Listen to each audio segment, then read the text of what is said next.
লাস্টে এক মহিলা আসছে, ওই মহিলার কিচ্ছু নাই, মহিলা এসে ছোট্ট একটা দুধের বাচ্চা নিয়া এসে বলতেছে, হুজুর আমার বাচ্চাটা নেন। হুজুর কয়, এটাতে কি করবো, এত ছোট দুধের বাচ্চা পালবে কে? কি জন্য দিচ্ছ? কয় জিহাদের জন্য দিচ্ছি। কয় এই দুধের বাচ্চা জিহাদের কোন কাজে লাগে? কয় হুজুর দেওয়ার মতো নাই, তা কি দেব? আমার স্বামী বদরের যুদ্ধে শহীদ হয়ে, উহুদের যুদ্ধে শহীদ হয়েছে, আমার ঘরে স্বামী নাই, আমি স্বামী পাঠাইতাম যদি থাকতো। আমার বড় কোনো ছেলে নাই, যদি ছেলে থাকতো ছেলে পাঠাইয়া দিতাম। আমি যদি নিজে পুরুষ হইতাম তাহলে আমার যুদ্ধের জন্য সাপোর্ট করে দিতাম। আমার যদি মাল থাকতো তাও দিতাম। ও হুজুর, গনিমতের মাল তো মুজাহিদ যারা বেঁচে রইছে তারা ভাগ পাইছে উহুদ থেকে। আমার স্বামী জান্নাত কামাই করে নিয়ে জান্নাতের স্বামী জান্নাতে চলে গেছে, গনিমতের মালও পাই নাই। ওগো নবী, আমার কিছু নাই, আমার এই দুধের বাচ্চাটা ছিল আপনারে দিলাম। যুদ্ধে যাবেন, আপনি যখন ময়দানে যাবেন, কাফেররা তীর মারবে, বিভিন্ন দিক থেকে তীর আসবে, আপনি ঢাল হিসেবে আমার বাচ্চাটারে ব্যবহার করবেন। আমার বাচ্চার গায়ে তীর লাগবে, বাচ্চা শহীদ হয়ে যাবে, আমি কিয়ামতের ময়দানে শহীদের মা হিসেবে উঠবো, আর আমার বাচ্চার জানের বিনিময়ে আমার নবীর জান বেঁচে যাবে। আজকে দিন ব্যাপী আলোচনা করেছেন, রাতের এতক্ষণ কথা বলেছেন, আগামীকালও কথা বলবেন হযরতে উলামায়ে কেরাম। মাহফিলে উপস্থিত আছেন নড়াইল লোহাগাড়ার উল্লেখযোগ্য মাদ্রাসার মুহতামিমিনে কেরাম, ছোট বড় আশেপাশে সব মাদ্রাসার উলামায়ে কেরাম, আইম্মায়ে মাসাজিদ, মাদ্রাসার আজিজ আমতুলাবা, প্রাণ প্রিয় দেশবাসী, সহযোগিতায় থাকতে পারেন পুলিশ প্রশাসনের ভাইয়েরা। অত্যন্ত পরিশ্রম করে মাহফিলের ইন্তজাম করেছেন এ অঞ্চলের সর্বশ্রেণীর মুসলমান বাপ ও ভাইয়েরা। স্টেজে উপস্থিত আমার প্রাণ প্রিয় দেশবাসী, পর্দার আড়ালে বসে থাকা মা ও বোনেরা, অত্যন্ত দামি মাসের দামি রাত, এখন থেকে পরপর 7টা মাস একের পর এক দামি। তার প্রথম মাস রজব মাস, পাশাপাশি আজ জুমার রাতও। সারাদিন ব্যাপী এখানে আলোচনা, ইবাদত বন্দেগীর পরামর্শ চলছে, প্রত্যেকটা কথাই নেকি, প্রত্যেকটা কথাই ইবাদত। এতক্ষণ পর্যন্ত বসে আল্লাহ পাক আমাদেরকে কিছু হিদায়তি কথা বলা ও শোনার সুযোগ দিলেন। যে মুহূর্তে বাংলাদেশের বিভিন্ন প্রান্তে প্রান্তে মাহফিল বন্ধ হয়ে যাচ্ছে, সরকার জাতির স্বাস্থ্যের দিক তাকিয়ে প্রজ্ঞাপন জারি করেছেন, মাহফিল হবে না, গণজমায়েত জনসমাবেশ হবে না। তার ভিতর দিয়েও থানা সদরের কাছেই এই মসরা কামঠানায় আল্লাহ পাক এতক্ষণ মাহফিল করার সুযোগ দিলেন। মেহেরবান আল্লাহর এই শুকর নিয়ামতের ইহসানের শুকর আদায় করি আলহামদুলিল্লাহ। পাশাপাশি যারা সহযোগিতা করেছেন, বিশেষ করে পুলিশের অধিকার আছে, দায়িত্ব আছে বন্ধ করে দেওয়ার। আমাদের এই লোহাগাড়া থানার পুলিশ ভাইয়েরা মোটামুটি ঝুঁকি নিয়ে, জিম্মাদারি নিয়ে, দায়িত্ব নিয়ে দিনের দিক তাকাইয়া আমাদেরকে সুযোগ দিয়েছেন। এজন্য পুলিশ ভাইদের জন্য আমরা দোয়া করি, আল্লাহ তাআলা তাদের সকল আপদ বিপদ বালা মুসিবত থেকে হেফাজত করে। আমি মাওলানাকে বলে দিয়েছি, সবাইরে বলি,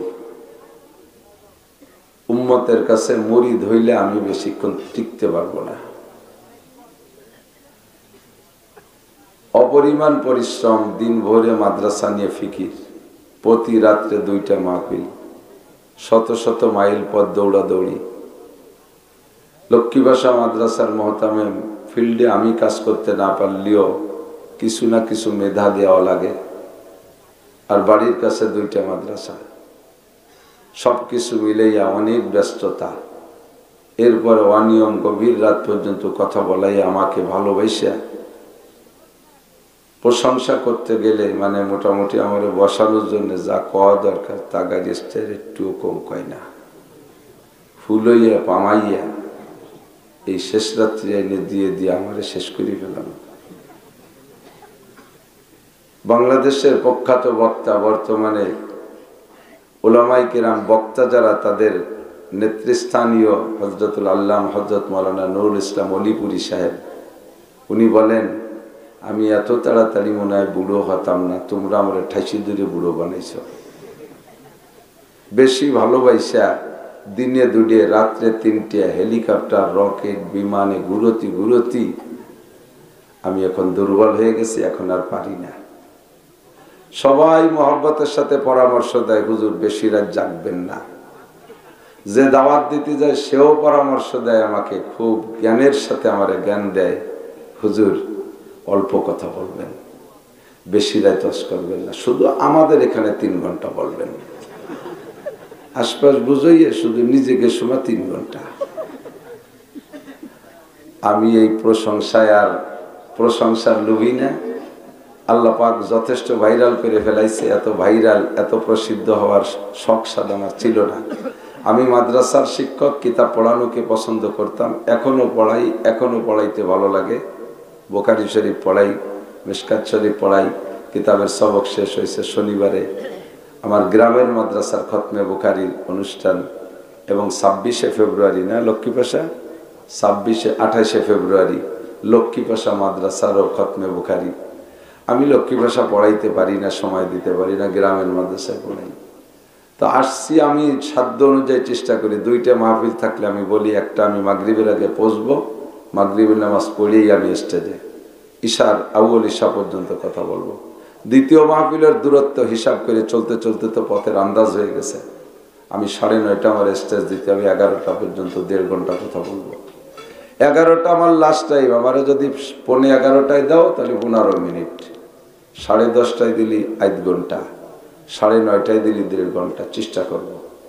তা আজকে দেশে 10:15 আর আপনারা পাবেন 45 মিনিট ইনশাআল্লাহ। তারও মনে হয় 5-7 মিনিট হয়ে গেছে। যেটুক পারি আমি আপনাকে কাছে মুরিদ হতে পারবো না, আপনারা আমার কাছে মুরিদ হইতে হবে। যদি কিছুদিন সুস্থতার সাথে থাকতে চাই, তাহলে আমার দিকে আমার চাইতে ভালো আমারে কেউ আসে না, আমাকে আমার চাইতে ভালো কেউ আসে না। কথাক্ষণ, প্রত্যেকটা মানুষ নিজেকে নিজের চাইতে আর কেউ তাকে ভালোবাসে না। যে যাই বলুক না কেন, আমার চেয়ে আমাকে কেউ ভালোবাসে না। আমারও বেঁচে থাকার স্বাদ, আমারও দুনিয়া অনেক দিন দিনের খেদমত করার স্বাদ। কাজে আমার স্বাস্থ্যের দিক থেকে আমার চলতে হবে। আমি আসছি সময় মতো।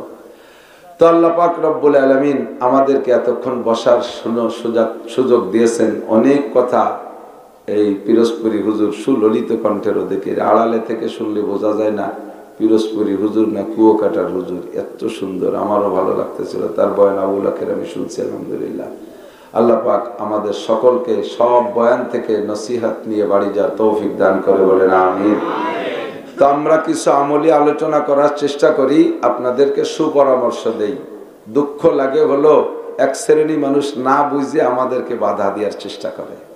এক শ্রেণীর মানুষ, সকলে না। আমরা মাহফিলের ভিতরে আপনাদেরকে যত পজিটিভ সাইড আছে সেগুলো বলি। তাই বলে করোনার পজিটিভ আর এই পজিটিভ কিন্তু এক পজিটিভ না। করোনার পজিটিভ করলে আমি বুঝে উঠতে পারি না, 3 বছর চলে গেল।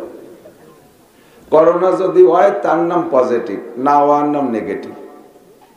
ক্যান্সার যদি হয় তার নাম, তাহলে ক্যান্সার পজিটিভ করতে হবে, সে জায়গায় আবার কয় নেগেটিভ। আর ক্যান্সার না হলে পজিটিভ, মানে রোগীর পজিটিভ, ক্যান্সারের নেগেটিভ। আল্লাহ, তো আমরা সর্বসময় আপনার উম্মতের পজিটিভ কথা বলি। কিসে ভালো, এই ইকো বন্ধ করে দাও, কিসে মানুষ ভালো হবে, মানুষ সভ্য হবে কিভাবে, মানুষ হবে কিভাবে, মানুষের মূল দায়িত্ব পালন করবে কিভাবে, মানবতা কি জিনিস, এইটা বোঝানোর জন্য চেষ্টা করি। যেটা সরকারের মূল উদ্দেশ্য। সরকার চায় না দেশের মানুষ লুচ্চ হয়ে যাক। সরকার চায় না দেশের যুবক যুবতী অনিয়ম করে তারা কলঙ্কিত হোক। সরকার চায় না যুবকরা মদ গাঁজা বা ফেন্সিডিল খাক। সরকার চায় না নেতারা টোন মারুক, মন মারুক, রাস্তা মারুক, খাল মারুক, বিজিএফ কাট মারিয়ে খাক, পঙ্গু ভাতা মারিয়ে খাক, বিধবা ভাতা বেঁচিয়ে খাক, করোনা ভাতা মারিয়ে খাক, রাস্তা খাল ব্রিজ কালভার্ট মারিয়ে খাক। এটা সরকার চায় না। সরকার সবগুলো স্বচ্ছতার সাথে চায়। সরকার চায় না কোনো নারীর সতীত্ব নষ্ট হোক। সরকার চায় না কেউ চুরি করুক, ডাকাতি করুক, লুচ্ছমি করুক, অপহরণ করুক, ধর্ষণ করুক, এগুলো সরকার চায় না। কথা বলুন, কোন সরকার চায় না। এ সরকার, সে সরকার, ও সরকার, আর এক সরকার, মরা সরকার, তাজা সরকার, কোন সরকার এগুলো চায় নাই, চাইয়ে যায় নাই, ভবিষ্যতে চাবে ওরা। যে সরকার এগুলো চাবে, অন্যায়গুলো বুঝা যাবে সরকার না, ওটা শয়তান, ঠিক না? তো এই যে কথাগুলো বললাম, সরকার যা না চায় কোরআনে তো তাই শিক্ষা দেয়। সরকার এইগুলো বন্ধ করার জন্য কত পদক্ষেপ নিচ্ছে, কত বাহিনী ব্যবহার করতেছে। অ্যান্টি কারাপশন, দুর্নীতি দমন।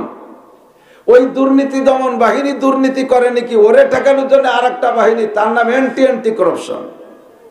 দুর্নীতি দমনকারীদের দুর্নীতি থেকে বাঁচানোর আর একটা বাহিনী, এরপরও সে বাহিনীও দুর্নীতি করে।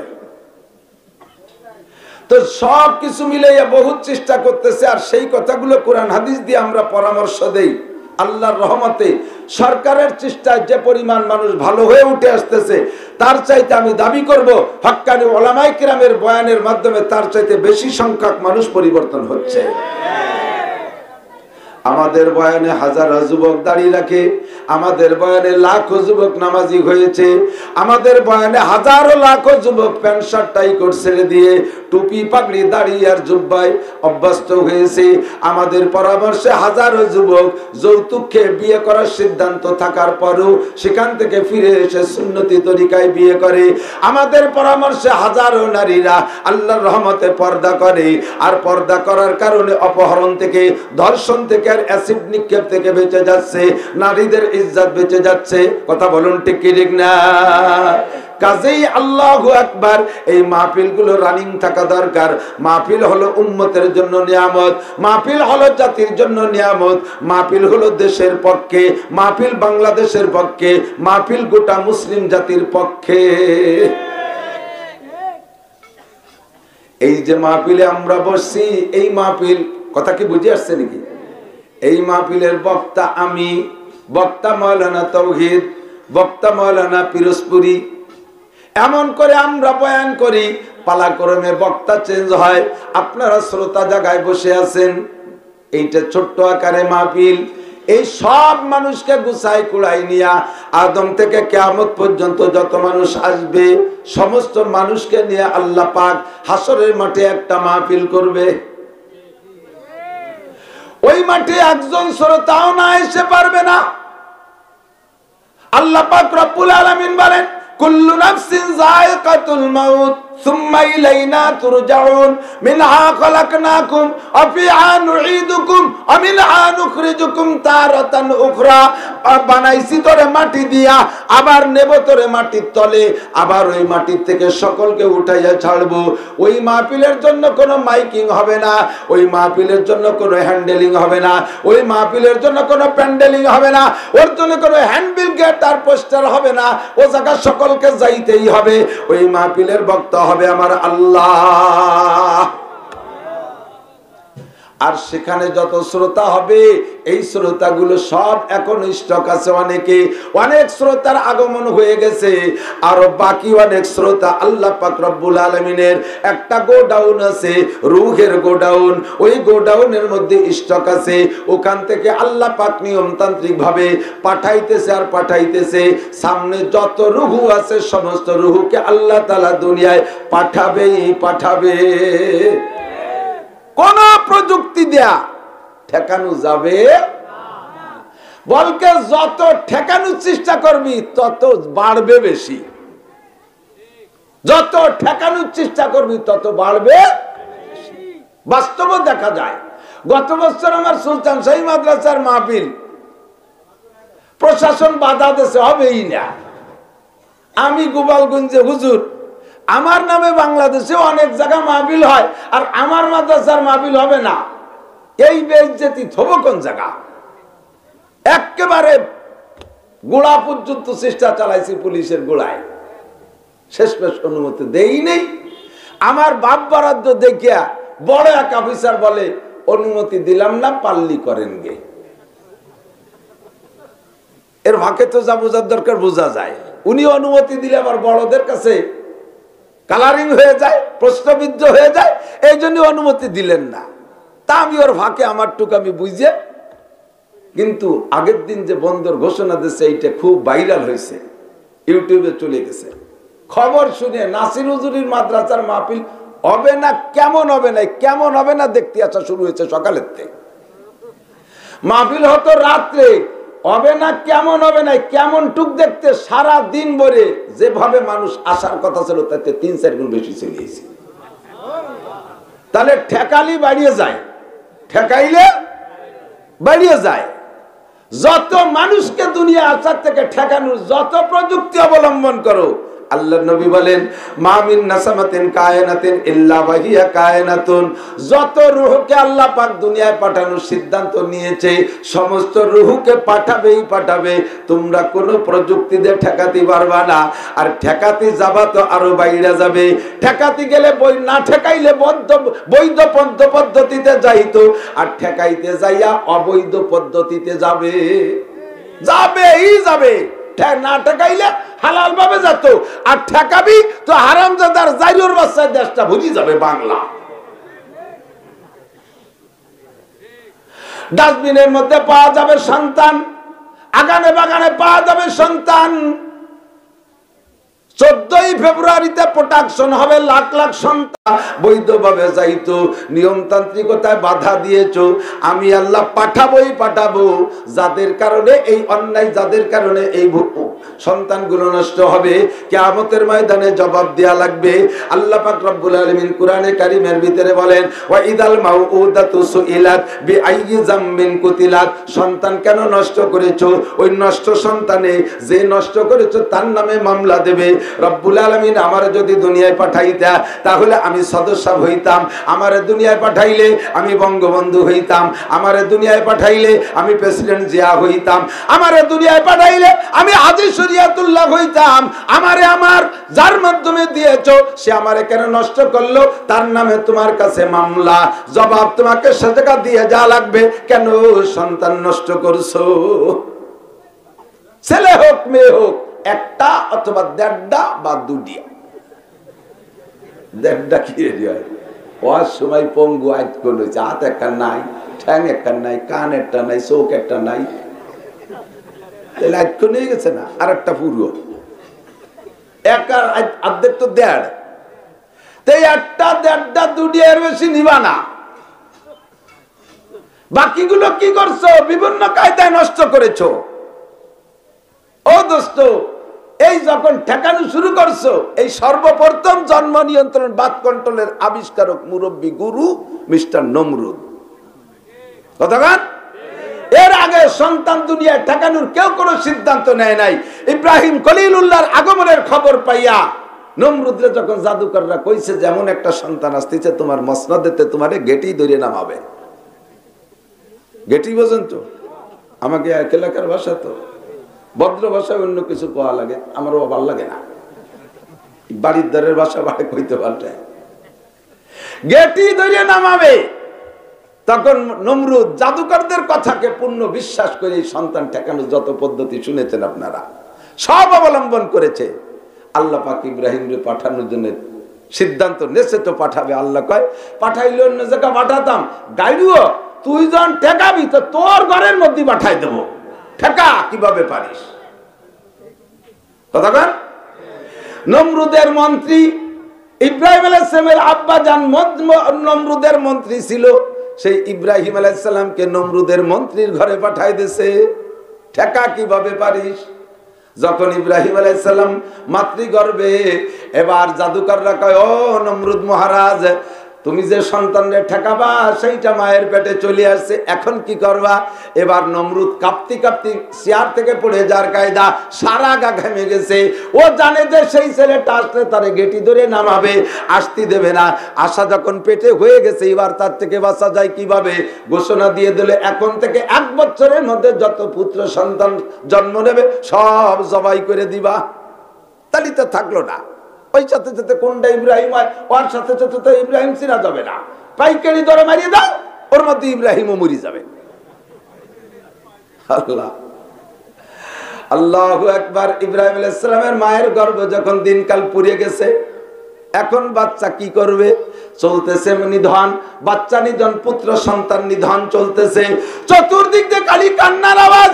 মায়ের পেট থেকে বাচ্চা ডেলিভারির পরে ওই বাচ্চারা যদি জবাই দেয়, দোস্ত মায়ের কেমন লাগে? যত কষ্ট হোক ডেলিভারি যন্ত্রণা, একটা সন্তান ডেলিভারির পরে মায়ের সব কষ্ট মিটে যায়। বাচ্চার চেহারা দেখলে দিল ঠান্ডা হয়ে যায়। সেই সন্তানরে যদি জবাই দেয় মায়ের কেমন লাগতে পারে? সারা এলাকা জুড়ে কান্নার রোল পড়ে গেছে। নমরুদ তো গোটা দুনিয়ার প্রেসিডেন্ট, সারা দুনিয়ার একচ্ছত্র প্রেসিডেন্ট ছিল নমরুদ। এই নমরুদের অর্ডারে দুনিয়ার সব জায়গা বাচ্চা মাদের কান্নার আওয়াজ শুরু হয়ে গেছে। ইব্রাহিম আলাইহিস সালামের মা অত্যন্ত আল্লাহওয়ালি ইমানদার ছিলেন। আল্লাহ পাকের কাছে দোয়া করলেন, রব্বানা হাব লানা মিন আজওয়াজিনা ওয়া যুররিয়াতিনা কুররাতা আয়ুন ওয়াজআলনা লিল মুত্তাকিনা ইমামা। আল্লাহুম্মা হাফাজনি ওয়াহফাজ ওয়ালাদি, আল্লাহুম্মা হাফাজনি ওয়াহফাজ আওলাদি। আল্লাহ আমার হেফাজত করো, আমার বাচ্চাদেরকে হেফাজত করো। আল্লাহ পাক জিবরিল আলাইহিস সালামকে পাঠাই দিয়া ইব্রাহিম আলাইহিস সালামের মাকে বললেন, তুমি অমুক তারিখে বাড়ি ফেলাইয়া ঘর ছেড়ে চলে যাও অমুক পাহাড়ের পাদদেশে জঙ্গলের ভিতরে। টাইম মতো নমরুদের মন্ত্রী আজর সে চলে গেছে মন্ত্রণালয়, ইব্রাহিম আলাইহিস সালামের মা চলে গেছে জঙ্গলের মধ্যে। মজার গল্প, ইব্রাহিম আলাইহিস সালামের মা চলে গেছে জঙ্গলের মধ্যে। এখন ধাত্রী নাই, ধাত্রী ছাড়া বাচ্চা ডেলিভারি হবে কিভাবে? ধাত্রী নাই কেউ। আল্লাহ তাআলা জান্নাত থেকে দুইজন ধাত্রী পাঠিয়ে দিয়েছেন। দুইজন ধাত্রী এসে বাচ্চারা ধরে নামাইছে। দাত্রীরা চলে গেছে জাগার মানুষ জাগায়। এবার বাচ্চা নিয়ে ইব্রাহিম আলাইহিস সালামের মা একা কি করবে? চিন্তা করতেছে, আল্লাহ দোয়া করতেছে, আল্লাহ বাচ্চা তো ডেলিভারি হলো, চেহারা দেখে তো মনে হচ্ছে এই বাচ্চাই সেই বাচ্চা হবে। এখন নিয়ে বাড়ি গেলে খবর পাইলে আমার স্বামী তো নিজেই জবাই দেবে। 2 নম্বরে নমরুদ পাইলে তো ছাড়বে না, আমাকেও ছাড়বে না, বাচ্চাকেও ছাড়বে না। কি করতে পারি? আল্লাহ পাক আবার জিব্রাইলকে পাঠাই দিলেন। জিব্রাইল আলাইহিস সালাম এসে বলতেছেন, ও ইব্রাহিমের মা, এই বাচ্চার নাম ইব্রাহিম রাখবা, এইটাই সেই ইব্রাহিম। লা তাহজানি ওয়া লা তাখাফি, ভয় পেও না, টেনশন করো না, এখানেই থাকবে বাচ্চা। তুমি বাড়ি চলে যাও, তুমি বাড়ি চলে যাও বাচ্চাকে জঙ্গলের মধ্যে রেখে। এমন জঙ্গল, পাহাড়ি জঙ্গল, তার ভিতরে বাঘ ভাল্লুক আছে। এবার ইব্রাহিম আলাইহিস সালামের মা বাচ্চা রেখে যাবে কিভাবে? সামনের পর জবাই হলে যেমন বিপদ, এই জঙ্গলের মধ্যে রেখে যাইতে তার চাইতেও কষ্ট কম না। কি করে রেখে যায়? আল্লাহ বাচ্চারে পালবে কে? আল্লাহকে পাঠাইছে যে পালবেও সে। কতক্ষণ পাঠাইছে যে পালবেও সে। এত বাধার ভিতরে যেই আল্লাহ পাঠাইতে পারছে সেই আল্লাহ বাচ্চারে পালতে পারবে কি পারবে না? তুমি চলে যাও। ইব্রাহিম আলাইহিস সালামের মা চলে গেলেন। আল্লাহর কুদরত, এদিক তাকান, স্বামীতে যাতে টের না পায়। একটা বাচ্চা ডেলিভারির পরে সর্বোচ্চ 40 দিন পর্যন্ত মহিলাদের রক্তক্ষরণ হয়। আরবিতে একে নিফাস বলে। এই রক্তক্ষরণের কালে স্বামী স্ত্রী ব্যবহার করা জায়েজ নাই। ইব্রাহিম আলাইহিস সালাম যখন মায়ের গর্ভে ছিলেন তখনও আজর টের পাই নাই যে আমার স্ত্রীর পেটে বাচ্চা আছে। মেয়েদের বা পেটটা তো একটু বড় হয়ে ওঠে। ইব্রাহিম আলাইহিস সালামের মায়ের পেট বড় হয় নাই, সমতল স্বাভাবিক ছিল, তাতেও টের পাই নাই যে বাচ্চা পেটে আছে। এবার ডেলিভারির পরে যে রক্তক্ষরণ হবে তাও রক্তক্ষরণ হয় নাই। আগেও যেমন ছিল তেমনও এখনো তেমন। উনি মন্ত্রণালয় থেকে আসার আগে স্ত্রীতে বাচ্চা ডেলিভারি দিয়ে বাসায় চলে গেছে, আগের মতো স্বাভাবিক। এই সমস্ত কাম করতে পারে কে? জোরে বলেন কে? আল্লাহু আকবার। এমন করে দিয়ে আল্লাহ পাক রব্বুল আলামিন ইব্রাহিম আলাইহিস সালামকে রাখছেন জঙ্গলের মধ্যে। আল্লাহু আকবার। এখন ইব্রাহিম আলাইহিস সালাম খাবে কি? জন্মের পরেই তো খাওয়ার চাহিদা সকলেরই হয়। মায়ের পেটে যতদিন ছিল অতদিন বাচ্চা পেটের মধ্যে দুধ খাওয়ার জন্য কাঁদে নাই। মায়ের নাড়ির সাথে বাচ্চার নাড়ির সাথে আল্লাহ পাক সংযোগ দিয়ে তাকে রক্ত খাওয়াইয়া বাঁচাইছে। এখন বাচ্চা খাবে, ট্যাটা করে কাঁদতেছে। জিবরিল আলাইহিস সালাম বলেন, আল্লাহ ইব্রাহিম খাবে কি? তার কাছে তো কোনো মানুষ নাই, তার মারে পাঠিয়ে দিলাম বাড়িতে, বাচ্চায় খাবে কি? আল্লাহ পাক রব্বুল আলামিন বলেন, ও জিবরাইল, তুমি কি জানো না আমার ওয়াদা, ওয়ামা মিন দাব্বাতিন ফিল আরদি ইল্লা আলাল্লাহি রিজকুহা, যত প্রাণী আমি দুনিয়ায় পাঠাবো সকলের রুজি আমি আল্লাহ দেব।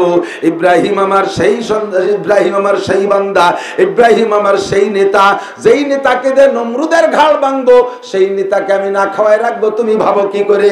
আল্লাহ তারে কি ফিডার খাবো না ফ্লাক্স খাবো, কি খাবো বলো? আল্লাহকে কিছু খাওয়ানো লাগবে না, তোমার একটু দায়িত্ব দেই, তুমি যাইয়া তার 3টে আঙ্গুল রে মুখের মধ্যে ঢুকাইয়া দাও। শুধু হাত ধরিয়া আঙ্গুল 3টে মুখের মধ্যে দিবে।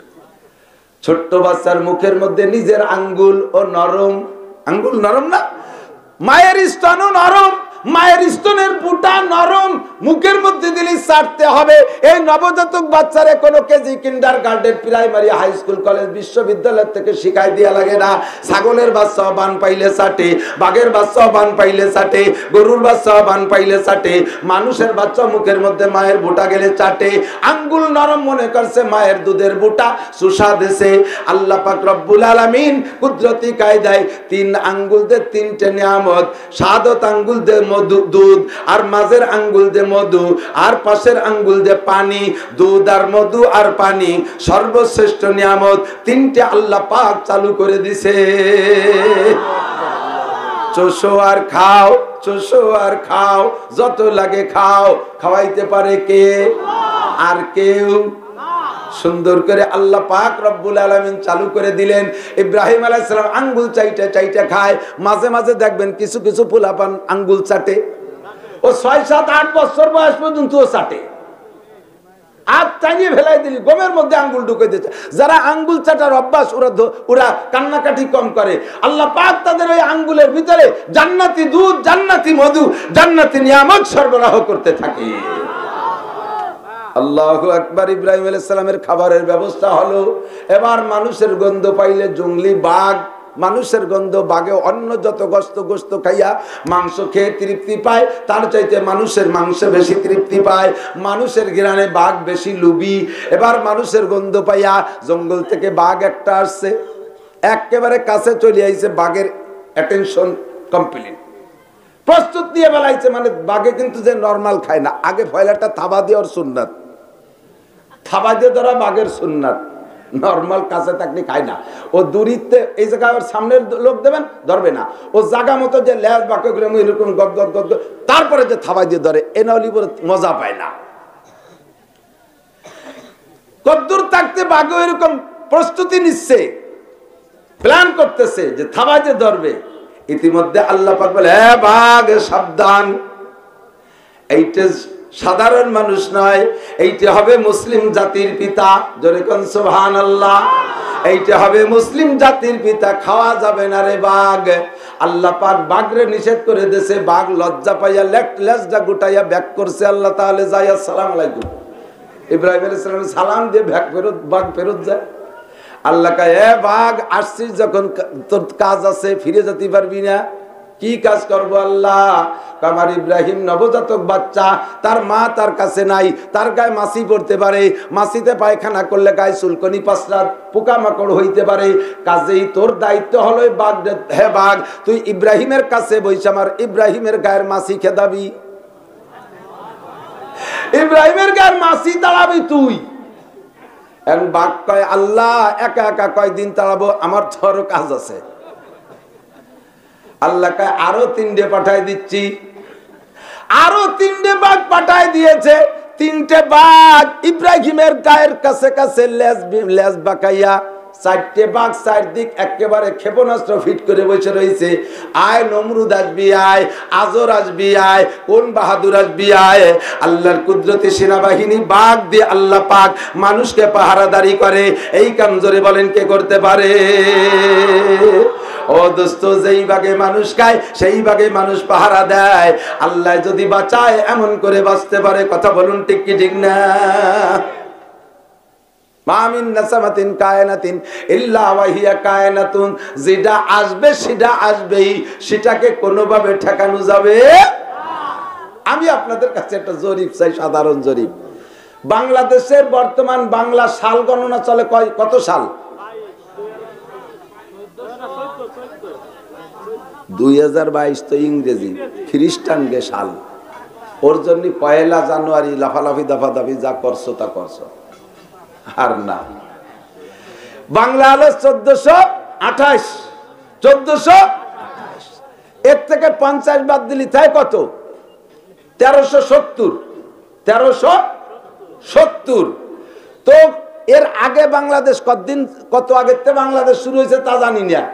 আর এই 1370 1488 আগেও বাংলাদেশে মানুষ ছিল কিনা তা আমি ধরতে যাচ্ছি না।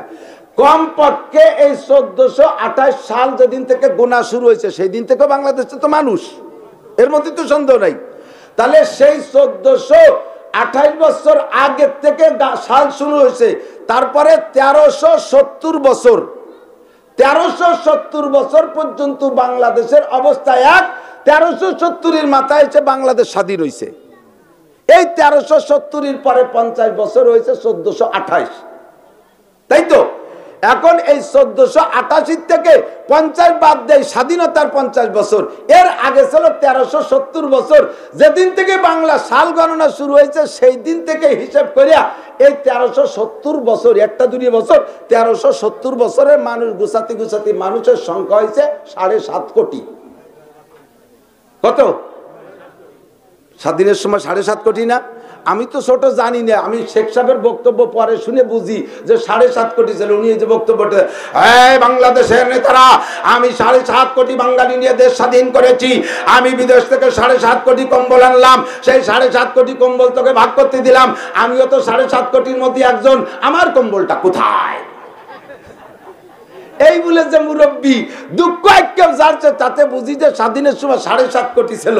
তাহলে 1350 পৌনে 1400 বছর পর্যন্ত চেষ্টা হইয়া বানাইছে মানুষের সংখ্যা 7.5 কোটি। সে সময় ঠেকাঠেকি ছিল না, কোন প্রযুক্তি ছিল না, বাস কন্ট্রোল ছিল না, জন্ম নিয়ন্ত্রণ ছিল না, বড়ি কিচ্ছু ছিল না। যে যেমন পারছে সেইভাবে সন্তান জন্ম দিছে। সেই আমলে মুরব্বীকে কাছে যদি জিজ্ঞেস করা হয়তো, চাচা আপনার ছেলে মেয়ে কয়টা? কয়টা আল্লাহর মাল আল্লাহ 12টা দিছে।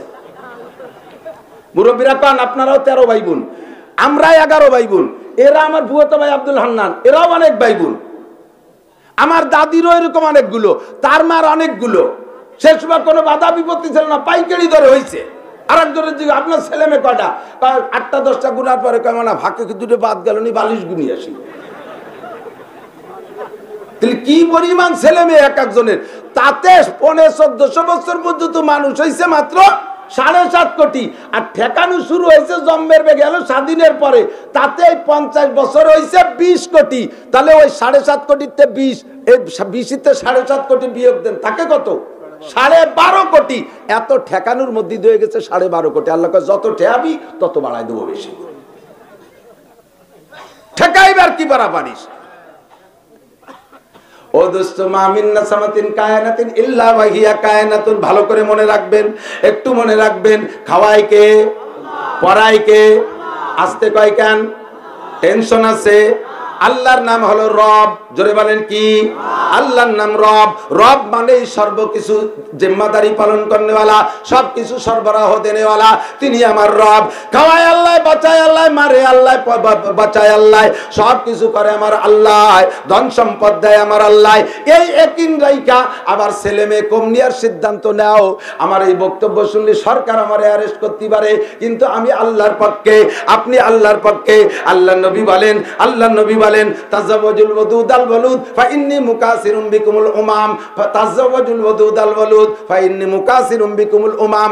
এ যুবকরা বিয়ে করবি ওই ফ্যামিলিতে, যেই ফ্যামিলির মেয়েরা বেশি সন্তান দেয়, যারা মেয়েদের, যেই ফ্যামিলির মেয়েরা পুরুষদেরকে, স্বামীদেরকে বেশি মহব্বত করে।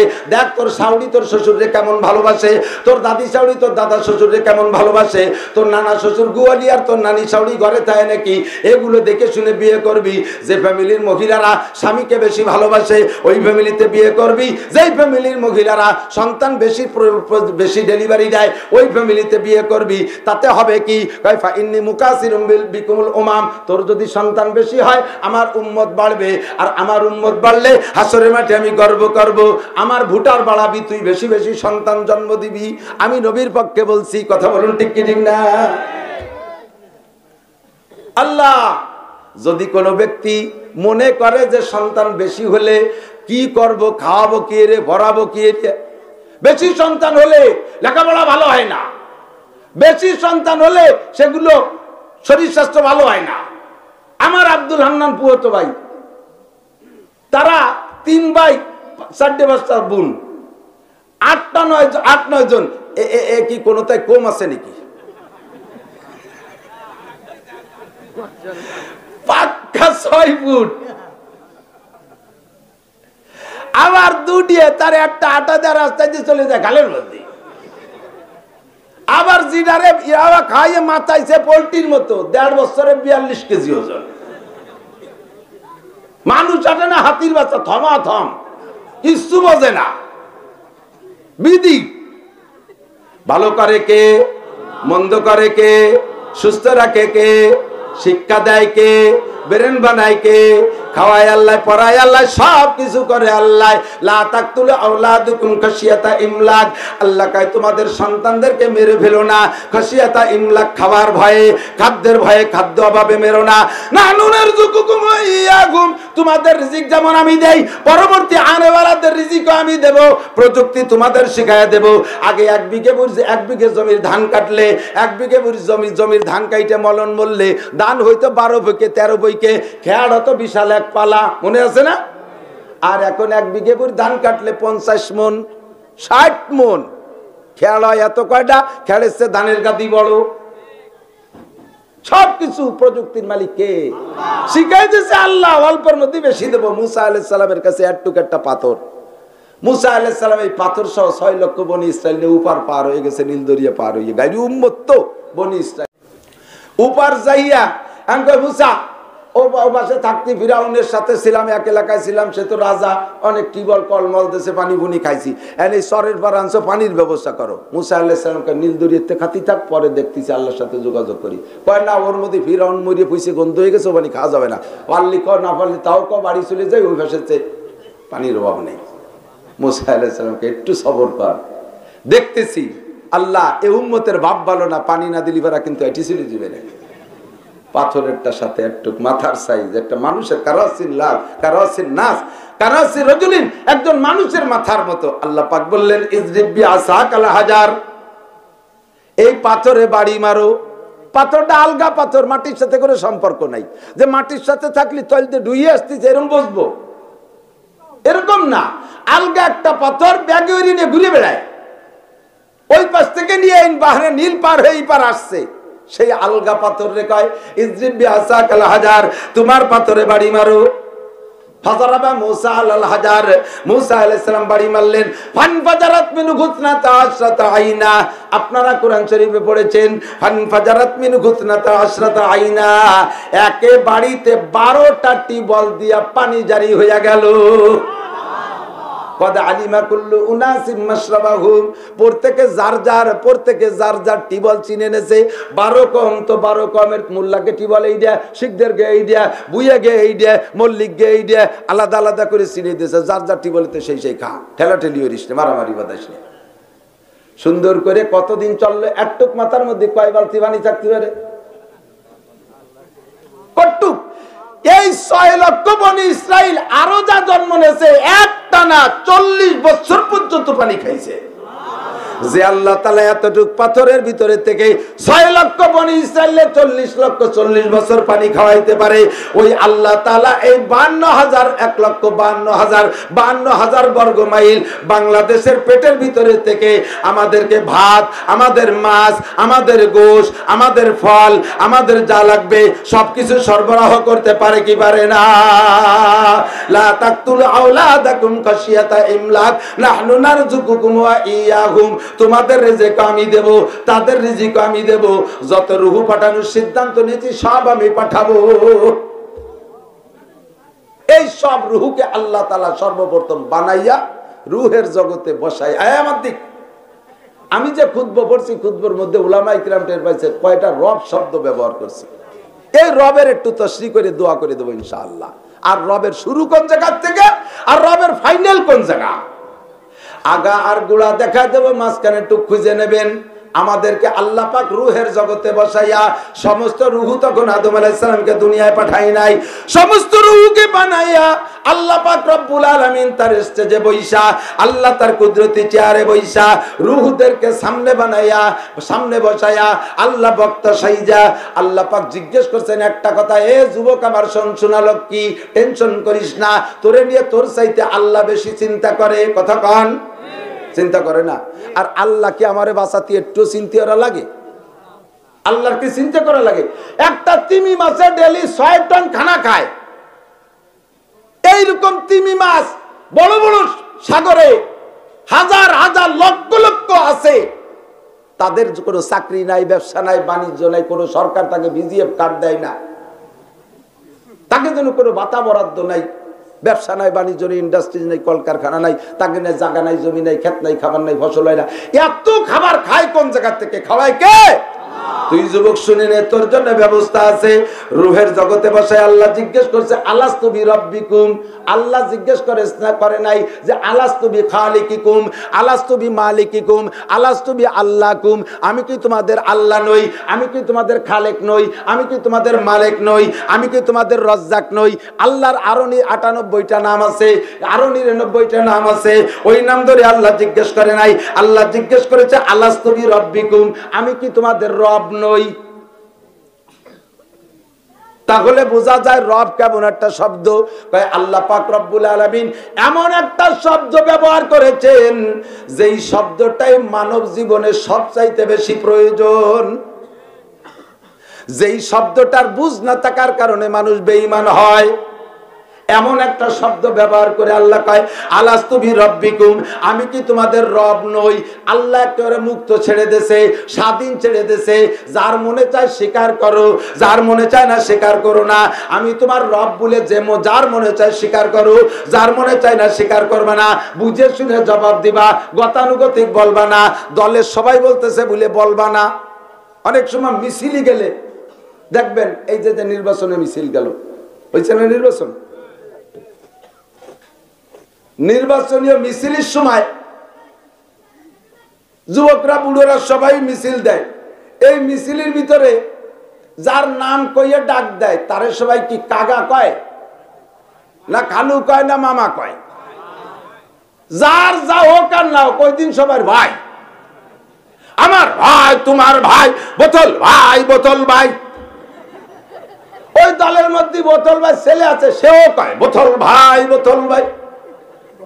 ওরে যদি জিজ্ঞেস করে তুই ভাই কয় তাল ঠিক রাখার জন্য, এর মধ্যে সবাই কয় বোতল ভাই, ও যদি কয় বোতল আব্বা, বোতল আব্বা, এটা গড়মিল বেঁধে যায়।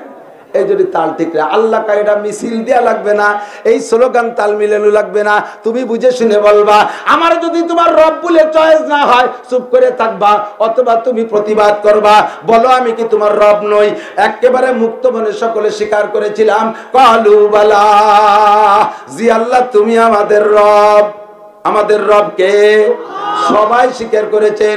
শাহ আব্দুল হক মুহাদ্দিস দেহলভী রাহমাতুল্লাহ আলাইহি, সম্ভবত ওনার একটা মাকুলা আছে, উনি বলেন ওই জায়গায় বসে যে আমি রবকে রব বলে বালা বলে স্বীকার করেছিলাম, আমার এখনো মনে আছে। এবং আমি যখন বালা বলছিলাম আমার আশেপাশে কে কে ছিল তাদের কথা আমার মনে আছে। আমার আপনার কি মনে আছে?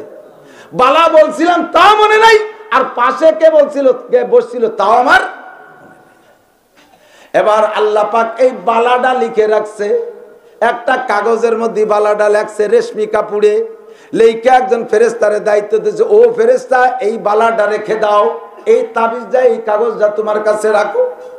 ফেরেশতা হাতে করে রাখে। ফেরেশতা বললেন আল্লাহ এইটা কবে তুমি ফেরত নিবা? আল্লাহ কয় শেষ মাহফিলে ফেরত নেব। এই মাহফিলে তৈরি করলাম, শেষ মাহফিলে ফেরত নেব। শেষ মাহফিল কবে? আল্লাহ বলেন অনাশরুহু ইয়াউমাল কিয়ামা, আমি সমস্ত মানুষদেরকে কিয়ামতের মাঠে উপস্থিত করব, সেইটার শেষ মাহফিল। ওই দিন আমার এই দলিলটা লাগবে। আজকে যারা বালা বলে আমাকে স্বীকার করে গেল, দুনিয়ায় যাওয়ার পরে আমার এই কথা তারা ভুলে যাবে। এই কথা ভুলে আমার রুবুবিয়ত মানবে না, আমাকে রব বলে মানবে না। রব মানবে নেতারে, রব মানবে মখলুকরে, রব মানবে শিল্পপতিরে, রব মানবে কোটিপতি রে, রব মানবে ব্যারাক রে, রব মানবে গ্রামীণ ব্যাংক রে, রব মানবে এনজিওদেরকে, রব মানবে টাকা রে, রব মানবে জমি রে, রব বানাবে ব্যবসা রে, রব বানাবে চাকরি রে, রব বানাবে শিক্ষা রে। আমি আল্লাহকে ভুলে যাবে। ওরা মনে করবে আমারে পালে আমার নেতা, পালে আমার শিল্পপতি, পালে আমার ইন্ডাস্ট্রিয়াল, পালে আমার কোটিপতি, পালে আমার চেয়ারম্যান, পালে আমাকে এনজিওতে, পালে আমারে জমিনে, পালে আমারে চাকরিতে, পালে আমারে ব্যবসায়। আমি আল্লাহ আল্লাহকে ভুলে যাবে, এরপরে দুনিয়ামুখী হবে। ওই দিন পুনরায় তাদেরকে আবার জমা কইরা আমি বিচারের কাঠ গড়ায় দাঁড় হব। সেদিন তারা অস্বীকার করবে, তারা বালা বলেছিল না। আমি সেই দিন এই আমলনামা সাবমিট করব, আমি সেদিন এইটা পেশ করব। দেখ তুই কি বলছিলি আর করলি কি। দুনিয়ায় আসার পরে আল্লাহকে রব বলে স্বীকার করছি, সেই কথা ভুলে গেছি। এবার আল্লাহ পাকে রব স্মরণ করানোর জন্য, রব কারে কা একটু পরে বলি, রব স্মরণ রাখানোর জন্য, রব আল্লাহ যে আমার রব স্মরণ রাখানোর জন্য কোরআন শরীফের ভিতরে যেখানে সেখানে বহুতকে বহুত রব শব্দ আছে। যত জায়গা মুনাজাত আছে সব জায়গা রব্বানা আছে, রব আছে। রব্বানার মধ্যে রব কত বলেন, রব্বানা যালামনা আনফুসানা এ জায়গা রব, রব্বানা আতিনা ফিদ দুনিয়া এ জায়গা রব, রব্বানা হাবলানা মিন আজওয়াজিনা এ জায়গা রব, রব্বানা লা তুযিগ কুলুবানা এ জায়গা রব, রব্বি জিদনি ইলমা এ জায়গা রব, রব্বিরহামহুমা কামা রাব্বায়ানি সগীরা এ জায়গা রব, আলহামদুলিল্লাহি রাব্বিল আলামিন এ জায়গা রব। অবশেষে আল্লাহ সব জায়গার রব বুঝাই দিয়া শেষে বলেন, ও বান্দা এই রব বলে স্বীকার করেছিস যা দুনিয়ায়, ইন্নাল্লাযীনা ক্বালু রাব্বুনাল্লাহ, তোমাদের মধ্যে যারা আমাকে রব বলে স্বীকার করেছো, ইন্নাল্লাযীনা ক্বালু রাব্বুনাল্লাহ, যারা আমাকে রব বলে স্বীকার করেছো, সুম্মাস্তাকামু, এরপরে এই কথার পর অটল রয়েছো, পা পিছলে যাও নাই, স্লিপ করে সরে যাও নাই। এদিক রবকে আল্লাহ, জোরে কান আল্লাহ, আরো জোরে আল্লাহ। ওই জায়গা বলছিলেন যে আমরা সেরকম রব আমার আল্লাহ, এই কথার পর অটল। রবের কি মানে, এ টু জেড যা যেমন দরকার সেই রকম পরিবেশন করে যিনি, মানুষের প্রয়োজন মতো, মানুষের ক্ষতি হবে না, মানুষের প্রয়োজন মতো যেটা মানুষের স্বাস্থ্যসম্মত এইভাবে যিনি পরিবেশন করে তিনি হলেন রব। এই রবের দিয়া জিনিসকে একটু জোড়া তালি দিয়ে প্রযুক্তি বানাবা তোমরা, প্রযুক্তির মাধ্যমে আবিষ্কার করবা তোমরা, দায়িত্ব তোমাদের। তবে আমি আল্লাহ তাআলা যে সিস্টেমে সবকিছু দিয়েছি ওইটা নির্ভেজাল, ওইটার ভিতরে কোনো সমস্যা নাই, ওইটা ব্যবহার করলে কোনো ক্ষতি নাই।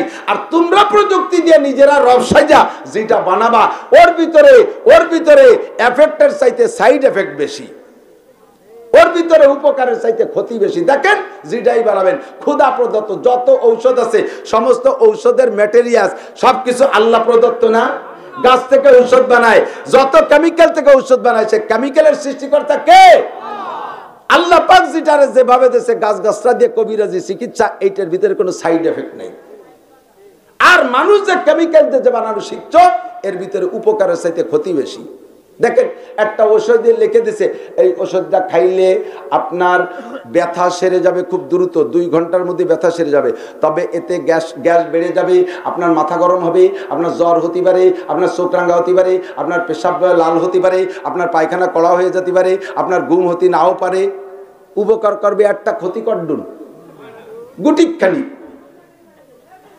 তুমি যে জায়গা রব সাজো, তুমি যে জায়গা মালিক সাজো, সেই জায়গা যা বানাবে তার মধ্যে ক্ষতি। আমার আল্লাহ পাক যেটা যেভাবে দিয়েছে তার মধ্যে কোনো ক্ষতি।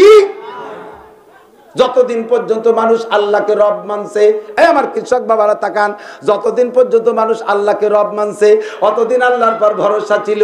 চৈত্র মাস আসলে বৃষ্টি নামবে, চৈত্র মাস আসলে বৃষ্টি নামবে।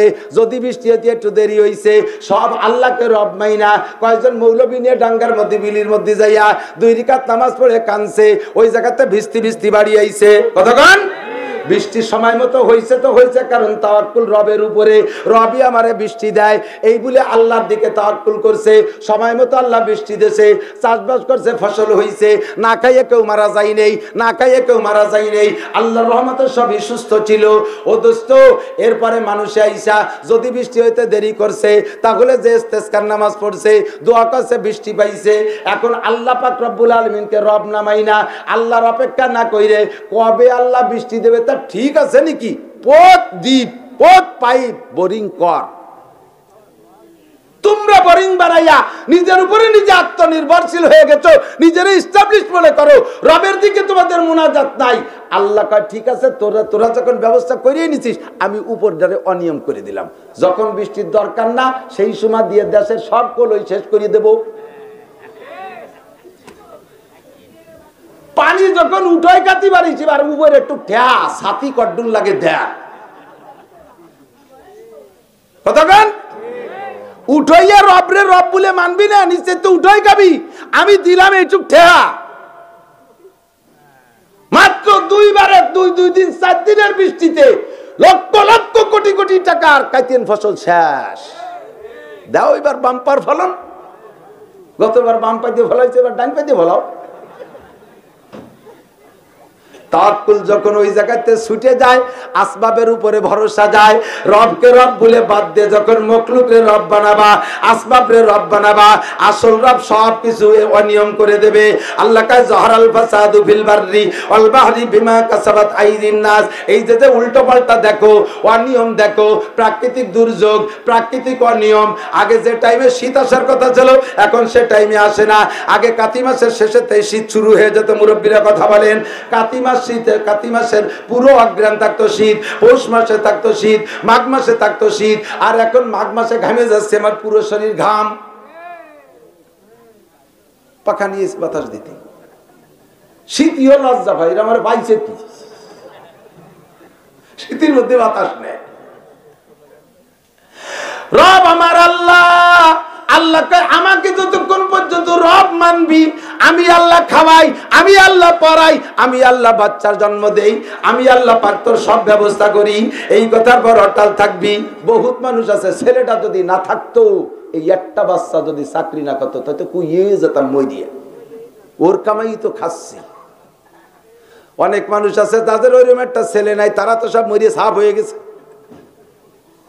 সাফ হয়ে গেছে মরিয়ে। ও দোস্ত, এই জাতীয় আকীদার নাম হলো আল্লাহকে রব বলে স্বীকার করার বিপরীত। যার কেউ নাই তার আছে সব, কতক্ষণ যার কেউ নাই তার আছে সব, আর সব মানে আমার রব, সব মানে আমার রব। সিদ্দিক আকবর আবু বকর রাদিয়াল্লাহু তাআলা উপস্থিত মজলিসে, কিছু শুনেছেন আপনারা, তারপর আসছে একটু বলি। তবুকের যুদ্ধের জন্য হুজুর কালেকশন করতে যান, তবুকের যুদ্ধ সামনে, ওই যুদ্ধে খরচ বেশি হবে, সাহাবাদের খরচ সরঞ্জাম বেশি, কাফেররা পাশে বিশাল বাহিনী, এদের সাথে লড়তে আসবাব সেরকম লাগবে। হুজুর বললেন যে এখানে তো অর্থ লাগবে, জাহিদু বি আমওয়ালিকুম ওয়া আনফুসিকুম, যুদ্ধের জিহাদের জন্য আগে লাগবে মাল, পরে লাগবে জান। কথা কন না কে? যুদ্ধের জন্য আগে কি লাগে? আগে জান না আগে মাল? হাতিয়ার বানাতে হবে মাল, ডাল বানাতে হবে মাল, গুড়া কিনতে হবে মাল, গাড়ি কিনতে হবে মাল। আগে লাগবে মাল, পরে লাগবে জান, এরপরে লাগবে তাল। তাল মানে গাছের তাল না, ফিল্ডে যেতে হবে। তো নবী পাক কালেকশন করলেন, কে কি দিবা? হযরত উসমান রাদিয়াল্লাহু তাআলা তো বিশাল ধনী মানুষ, একটা এসে গেলে আর একটা কোয়া লাগে। উসমানের ধন সম্পদ কত তা বর্ণনা করে শেষ করা যাবে না। একটুক কই যে উনার একটা ব্যবসার কাফেলা শাম থেকে মাল বহন করে উট রওনা দেশে, একটা উটের লেজ আর একটা উটের মুখ একের পর এক, ওর মাঝখানে আরেকটা ছাগল ডুয়ার কায়দা নাই। এইভাবে সাজাইয়া শাম থেকে উটে মাল নিয়ে রওনা দেশে, সামনের উটটা মদিনায় চলে গেছে, পিছনের উটটা এখনো শাম ত্যাগ করতে পারে নাই। এত বড় সম্পদের থেকে 3 ভাগের 1 ভাগ পাই হুজুর, আমার গোটা সম্পদের 3/1 তবুকের যুদ্ধের জন্য দিয়ে দিলাম। এটা কবেন না সুবহানাল্লাহ? বলা সহজ, দেওয়া কঠিন। টাকা দিতে যাইয়ে গুনতি গুনতি টাহার কোনা থাকে না। উরি বাবা, এত বড় টাকা দেব, ছোট হান খোঁজে। উনি 3 ভাগের 1 ভাগ দিলে হযরত ওমর তো সেকেন্ড খলিফা, ওনার জজবাতে আরো বেশি। উনি কয়, ইয়া রাসূলুল্লাহ আনা নিসফুল মাল, আমার যা আছে সম্পূর্ণ মালের অর্ধেক দিয়ে দিলাম। পরিমাণে কম হোক, তারপরে তো পার্সেন্টে অর্ধেক, তাই না? একটা লোক 1 কোটি টাকার মালিক, তার কাছে চাইছি সে দেশে 1000 টাকা, খুশি হয়ে গেছি। আর একটা লোক 1000 টাকার মালিক, সে দেশে 100 টাকা। কে বেশি দেশে? 100 টাকা আলা বেশি দেশে। দেখতে 1000 টাকা বেশি, 100 টাকা তো 10 ভাগের 1 ভাগ, কিন্তু মৌলিক ভাবে কে বেশি দিছে? 100 টাকা। সে 10 ভাগের 1 ভাগ দিছে, আর উনি কত ভাগের 1 ভাগ দিছে? 1 লক্ষ ভাগের 1 ভাগ দিছে, ঠিক না? হযরত উসমানের অনেকের 3/1 যা হয়েছে, সবাই মিলে যা দিছে তাও হয় নাই। এরপরে হযরত ওমর নিয়ে আসে অর্ধেক, সামান্য। এইটা দেখে সিদ্দিক আকবর কয়, আজকেই জিতার পালা।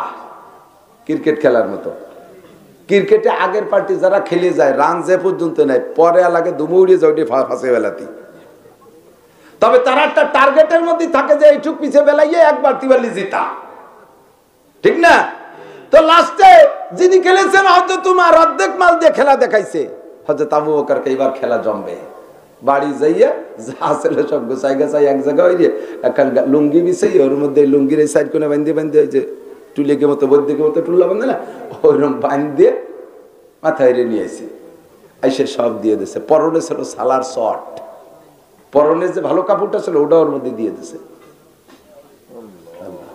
বলতেছি গল্প, হাসি আনন্দে শুনতেছেন, ভেবে দেখেন সম্ভব কতটুক, সম্ভব কতটুক। সব গুছাই আটুল্লা বান্ধে মাথায় রেনে কয় ইয়া রাসূলুল্লাহ হাজা, এই নেন হুজুর। এ সাজা এটা কি? কয় কুল্লু মা কানা ফি বাইতি, যা ছিল আমার ঘরে সব নিয়ে আসছি হুজুর। তা তোমার পরনে? কয় পরনের কাপড়টাও খুলে দিছি, একটু সালাদ শর্ট পরছি। আবু বকর ওমর রাদিয়াল্লাহু আনহু হেরে গেছেন, উসমান হেরে গেছেন। ওনারা কয় দিছি উনার চেয়ে অনেক বেশি, কিন্তু ওইভাবে তো সব দিতে পারিনি। হুজুর বলে আবু বকর বাড়ি কি রেখে আসছো? হযরত আবু বকর বলেন तमाम दुनिया देख भी सब रह गए मेरे लिए, तमाम दुनिया देख भी सब रह गए मेरे लिए, एक खुदा मेरे लिए एक मुस्तफा मेरे लिए, एक खुदा मेरे लिए एक मुस्तफा मेरे लिए। সব দেওয়ার পরও আমার সব রয়ে গেছে, যেরকম সুবহানাল্লাহ। সব তো দিছে, তা দিছো তা তো দেখলাম, সব থাকলো কি করে? কয় এক আল্লাহ যদি আমার থাকে, এক রাসূল যদি আমার থাকে, তাহলে আমার সবই রয়ে গেছে। ও দোস্ত, এমন করে সব সাহাবা দেশে, লাস্টে এক মহিলা আসছে, এদিক কয়ে যায় সাথে সাথে, লাস্টে এক মহিলা আসছে, ওই মহিলার কিছু নাই, মহিলা এসে ছোট্ট একটা দুধের বাচ্চা নিয়া এসে বলতেছে হুজুর আমার বাচ্চাটা নেন। হুজুর কয় এটা দিয়ে কি করবো, এত ছোট দুধের বাচ্চা পালবে কে? কি জন্য দিচ্ছ? কয় জিহাদের জন্য দিচ্ছি। কয় এই দুধের বাচ্চা জিহাদের কোন কাজে লাগে? কয় হুজুর দেওয়ার মতো নাই, তা কি দেব? আমার স্বামী বদরের যুদ্ধে শহীদ হয়ে, উহুদের যুদ্ধে শহীদ হয়েছে, আমার ঘরে স্বামী নাই, আমি স্বামী পাঠাইতাম যদি থাকতো। আমার বড় কোনো ছেলে নাই, যদি ছেলে থাকতো ছেলে পাঠাইয়া দিতাম। আমি যদি নিজে পুরুষ হইতাম তাহলে আমার যুদ্ধের জন্য সাপোর্ট করে দিতাম। আমার যদি মাল থাকতো তাও দিতাম। ও হুজুর গনিমতের মাল তো মুজাহিদ যারা বেঁচে রইছে তারা ভাগ পাইছে উহুদ থেকে। আমার স্বামী জান্নাত কামাই করে নিয়ে জান্নাতের স্বামী জান্নাতে চলে গেছে, গনিমতের মালও পাই নাই। ওগো নবী আমার কিছু নাই, আমার এই দুধের বাচ্চাটা ছিল আপনারে দিলাম। যুদ্ধে যাবেন, আপনি যখন ময়দানে যাবেন, কাফেররা তীর মারবে, বিভিন্ন দিক থেকে তীর আসবে, আপনি ঢাল হিসেবে আমার বাচ্চাটারে ব্যবহার করবেন। আমার বাচ্চার গায়ে তীর লাগবে, বাচ্চা শহীদ হয়ে যাবে, আমি কিয়ামতের ময়দানে শহীদের মা হিসেবে উঠবো, আর আমার বাচ্চার জানের বিনিময়ে আমার নবীর জান বেঁচে যাবে। লা ইউমিনু আহাদুকুম হাত্তা ইয়াকুনা হাব্বা ইলাইহি মিন ওয়ালিদিহি ওয়া ওয়ালাদিহি ওয়ান নাসি আজমাইন। শুধু লা ইলাহা ইল্লাল্লাহ মুহাম্মাদুর রাসূলুল্লাহ পড়লেই তুমি রাসূলের উম্মত হবে না। যতক্ষণ পর্যন্ত তোমার নিজের চাইতে, তোমার মা বাবার চাইতে, সন্তানের চাইতে নবীকে ভালোবাসা দিতে না পারবা, অতক্ষণ পর্যন্ত নবীর উম্মত হইতে পারবা না। ও মুসলমান, নবীর একটা সুন্নত পালন করতে যাইয়া লজ্জায় তুমি শেষ হয়ে যাও। সুন্নত পালন করাকে লজ্জা মনে করো, সুন্নত তরক করারে তুমি ক্রেডিট মনে করো। দাড়ি রাখতে লজ্জা লাগে, দাড়ি কাটাকে ক্রেডিট মনে করে। প্রত্যেক দিন একবার টুপি পরারে লজ্জা মনে করো, খালি মাথায় থাকারে ক্রেডিট মনে করো। সুন্নতি পোশাক পরাকে লজ্জা মনে করো, আর খিলাফে সুন্নাত ইহুদ নাসারার পোশাক পরারে তুমি ক্রেডিট মনে করো। আবার তুমি দাবি করো মুহাম্মাদুর রাসূলুল্লাহ আমার উম্মত। আল্লাহর নবী কয় তোরে আমি উম্মত বলে পরিচয় দেব না। মুখে রাখবি ধানের শীষ, মুখে রাখবি নৌকা, হাতে থাকবে ধানের শীষ, মুখে বলবি নৌকা, আমার হাতে থাকবে ধানের শীষ। তুই এক নম্বর মুনাফিক মার্কা আওয়ামী লীগ। কতক্ষণ জননেত্রী শেখ হাসিনা মোল্লার মাঠে আসবে, এদেশের কোন আওয়ামী লীগের ছোট বড় কেউ বাড়ি থাকবে? জড়িয়ে কেটে চলে যাবে না? অন্য দলও যাবে, যে ভোট না দেয় একটু দেখি তো আসি। দলে দলে যাবে, হাজার হাজার যাবে, লাখ লাখ যাবে। আপনি মাঠ কর্মী, কতবার যে বিএনপি রিটির গাইতে মাথা ফাটা খাইছেন, এত বড় পাকা আওয়ামী লীগ আপনি। আরো গল্প মারে, প্রধানমন্ত্রীর চাইতে আমি আমলিগ বেশি করি, এত বড় আমলিগ দরদি। দলবল নিয়ে মিছিল দিতে দিতে যাচ্ছে, জামার টাকা আইতেছে, পিঠে এখানে ধানের শীষের স্টিকার লাগানো, বুকে এই জায়গা ছোট্ট একটা ঝুলানো, তাতে ধানের শীষ। যাওয়ার সময় ওই জায়গা কেরা জানি দান কাটছে, সেই জায়গাতে মুঠা একটা টাতে ডাইরেক্ট দান। লাফাতি লাফাতি যাও দলবল নিয়া, সবাই তো নৌকো নৌকো, হাতেও নৌকো, মুখেও নৌকো, আর তোমার বুকেও ধানের শীষ, পিঠেও ধানের শীষ, হাতেও এক মুঠা দান। এইভাবে দল নিয়ে প্রধানমন্ত্রীর স্টেজের সামনে যে যদি লাফাওয়ার কাও, নৌকো নৌকো, মুখে কয় নৌকো, আবার হাতে ধানের শীষ। প্রধানমন্ত্রী উঠে তোমার দুই গালে সুমো দেবে না? নেতাকে কলবে এই মুনাফেকটারে স্যান্ডেল দেবে খেদা, কত কর না কে? মুখে বলবা লা ইলাহা ইল্লাল্লাহ মুহাম্মাদুর রাসূলুল্লাহ, আর তোমার সব জায়গা অন্য মার্কা। মুখে তোমার হিন্দু মার্কা, পরনে তোমার খ্রিস্টান মার্কা, মাথা তোমার ইটালি মার্কা, ফ্রান্স মার্কা। মাথার ইদানিং কাটিং বানাইছে, কোন model? Model France cutting, France model চুল হবে, তোমার কপালে জুতোর বাড়ি হবে।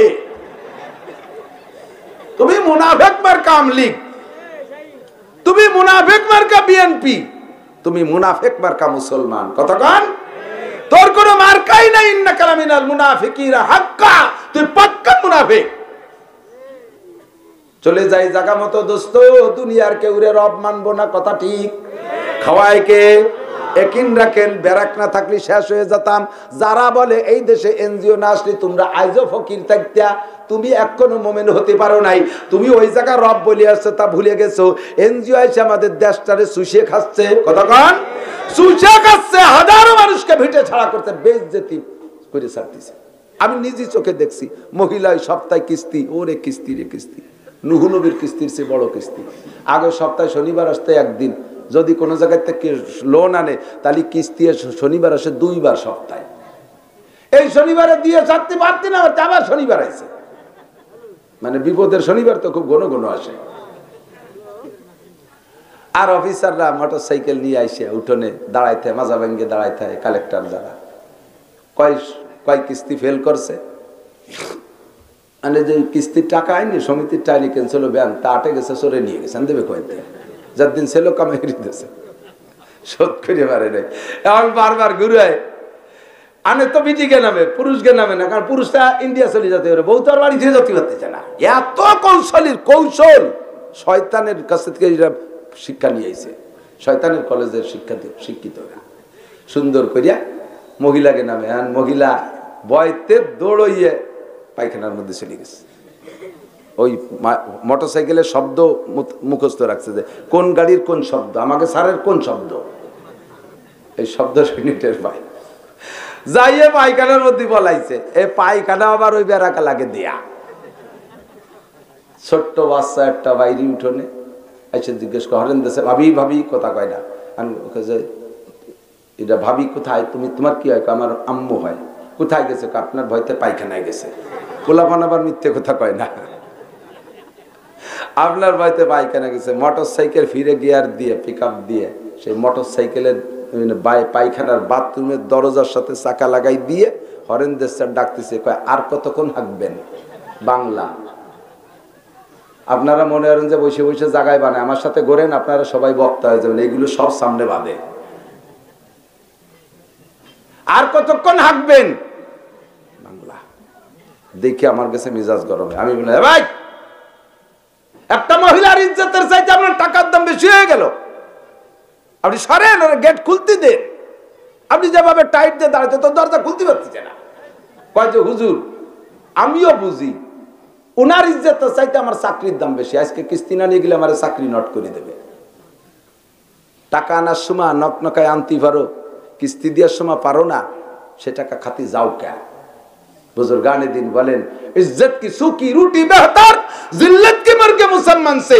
সম্মানের সাথে ইজ্জতের সাথে শুকনো রুটি খাওয়া ভালো, বেইজ্জতি হইয়া বিরিয়ানি খাওয়ার চাইতে। কথা বলেন, অপমান হইয়া বিরিয়ানি খাওয়ার চাইতে। আপনারা দুইখান আমারা দুইখান শুকনো রুটি খাওয়াইছেন, দাওয়াত করে নেছেন, একটু শুকনো রুটি শাক রান্না দিয়ে খাওয়াইছেন, খাওয়াই দাওয়াইয়া আমি এত বড় হুজুর, দেশের সব বড় আমারে খাওয়ায়, আর আপনার বাড়িতে রুটি খাওয়াইছেন, আপনি বিদায়ের সময় গলা জড়া দিয়ে কাঁদতে দিচ্ছেন, হুজুর কিচ্ছু জোগাড় করতে পারিনি, কি করব? হুজুর মহব্বত করি তাই ডেকে নিয়ে আসছি, কষ্ট নিয়েন না হুজুর। হুজুর আল্লাহ যদি তৌফিক দেয় আপনার বড় করে খাওয়াবো। এমন কান্দা কান্দিছে, তার সাথে আমারও কান্দা লাগে। ওরে যাওয়ার সময় কইলাম, তুমি এরকম রুটি আবারও বানাইও, তোমার বাড়ি রুটি খুব স্বাদ লাগছে। বড় লোকের বাড়ি খাতি গেছেন, জম্মের খান খাইছে, বিরিয়ানি খাইছে, কেক খাইছে, কোক খাইছে, মালটা খাইছে, পাল্টা খাইছে, সব খাইয়ে, দই খাইয়ে ইত্যাদি ফল ফ্রুট খাইয়ে যাওয়ার সময় গেট দিয়ে বাইরে বা স্যান্ডেল দিয়ে দূরে বাড়ি খেয়ে যাবা। আমার ওখানে লোক আছে, আমি নিজে বাড়িতে সময় পাবো না, ওখানে ওরা পিটিয়ে দিবে না, তুমি যাও। এই যে কায়দা মতো খাওয়াইয়া লাস্টে স্যান্ডেল দিয়ে দুই বাড়ি দিল, ওই বাড়ি আবার কেউ যাবে বিরিয়ানি খাতি? কুত্ত হয়েও যাবে না বাড়ি, ঠিক না? দেশটারে এমন করে বেইজ্জতি করতেছে, হাজার হাজার লক্ষ মুসলমানের ইমান কিনতেছে, খ্রিস্টান বানায় ফেলাচ্ছে। আমি সচক্ষে দেখে আসছি, মুসলমানের ইমান কিনতেছে এই ব্যারাক, বাংলাদেশকে কিনে ফেলাই দেওয়ার কায়দা। দোস্ত, রব বানাইছি ব্যারাক রে, রব বানাইছি গ্রামীণ ব্যাংকে, রব বানাইছি এনজিও কে, রব আমার কে? এই কথার পর যদি অটল থাকতে পারো, থাকতে থাকতে থাকতে থাকতে ইতিমধ্যে তোমার মরণ আসছে, চলে যাই জায়গা মতো, চলে আসছে তোমার মরণ। আল্লাহ কয় ইন্নাল্লাযীনা ক্বালু রাব্বুনাল্লাহ সুম্মা ইসতাকামু, এই কথার পর অটল অবিচল রইছে, কোন ঝড় তুফানে তারে পা পিছলে দিতে পারে নাই। ইতিমধ্যে তার মরণের সময় হয়ে গেছে।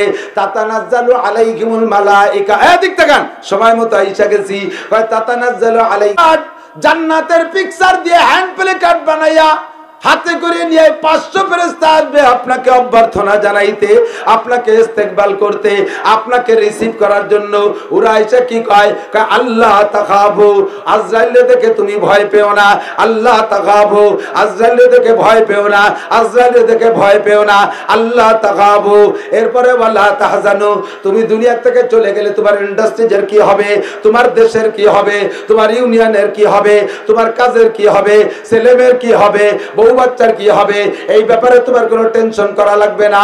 আল্লাহ তাহজানু, কারণ তুমি যেমন রবকে রব বলে মেনে নেছো, রব তোমাকে মারবুব বলে মেনে নেছে, রব তোমাকে লালন পালনের দায়িত্ব মেনে নেছে, তুমি অটল ছিলা, চলে আসো তুমি আল্লাহর কাছে। ওয়ালা তাহজানু, টেনশন করো না। এরপরে দুই কথা দুই দলে বলার পরে সব দল মিলে এবার জান্নাতের সুসংবাদ দিয়ে বলবে ওয়া আবশিরু বিল জান্নাতিল্লাতী কুনতুম তুআদুন। এই যে দেখেন জান্নাত, এই জান্নাতের লোভ মাওলানা নাসির দিয়েছিল, আম্বিয়া আলাইহিমুস সালাম এই জান্নাতের প্রলোভন দিয়েছিল, নবী রাসূলরা বলেছিল, উলামায়ে কিরাম, এই যে আপনি এই জান্নাতে যাবেন, জোরে কন্যা সুবহানাল্লাহ, এই জান্নাতে যাবেন, এত কাছে চলে আসছে প্লে কার্ড নিয়ে। আর ওই ছবিটারে মনে হবে যেন আইনের জান্নাত, হুবহু জান্নাত। অনেক সময় দেখবেন মানুষ ইমানদার আল্লাহ ওয়ালারা মরণের সময় এরকম এরকম টুকাটুকি করে, এরকম করে, মাঝে মধ্যে এরকম এরকম করে। আমরা তখন বুঝি যে ওনার মরণ সময় কাছায় গেছে, কিন্তু এইরকম করে কে? অন্য কিছু করলে করতে পারত, নড়াচড়া নাই, শরীর নড়ে না। যুবক, একটা মুরগিরে জবাই দিয়ে ছাড়িয়ে দিলে কিভাবে লাফায়? লাফায় না? একটা গরু ছাড়িয়ে দিয়ে গরু জবাই করে তার দড়ি কেটে দিয়ে দিয়ে দেখো, তার পার কাছে গেলি কয়বার বেটা তুত মাউলিয়ে যাবে লাঠির ঠেলায়, ঠিক না? পায়ের শিরা কেটে দেন, কিভাবে ঝাড়া মারে, 2-3 জন একে লাঠিতে উড়িয়ে যাওয়া লাগে। তাহলে একটা পোল্ট্রি জবাই দিয়ে, একটা মুরগি জবাই দিয়ে তাই ধরে রাখা যায় না, সে যেভাবে ছাটায়। একটা মানুষের জান যাবে, এই সময় মানুষ ওইরকম ছাটাছাটি করবে না, কিন্তু মরণের সময় তা থাকে। বাগা বাগা ফেরেশতারা চায় এমন ভাবে চেপে ধরে, নড়ার কোনো ক্ষমতা নাই। থাকবে শুধু মোমেন ইমানদার যারা, তাদেরকে জান্নাতি ফেরেশতারা এসে অবাস করে ফেলে, অবাস, অপারেশন হবে, অবাস করে ফেলে, অজ্ঞান করে ফেলে। এই সময় উনি জান্নাত দেখে এরকম ফল পাকা হাতের কাছে দড়ি বসতে চায়, এরকম করে। হুররা এসে হাতের মাথায় দড়ি বসতে চায়, এরকম হাত দড়ি বসতে চায়, এই জন্য এরকম এরকম করে। উনি জান্নাত দেখে ফেলেছে,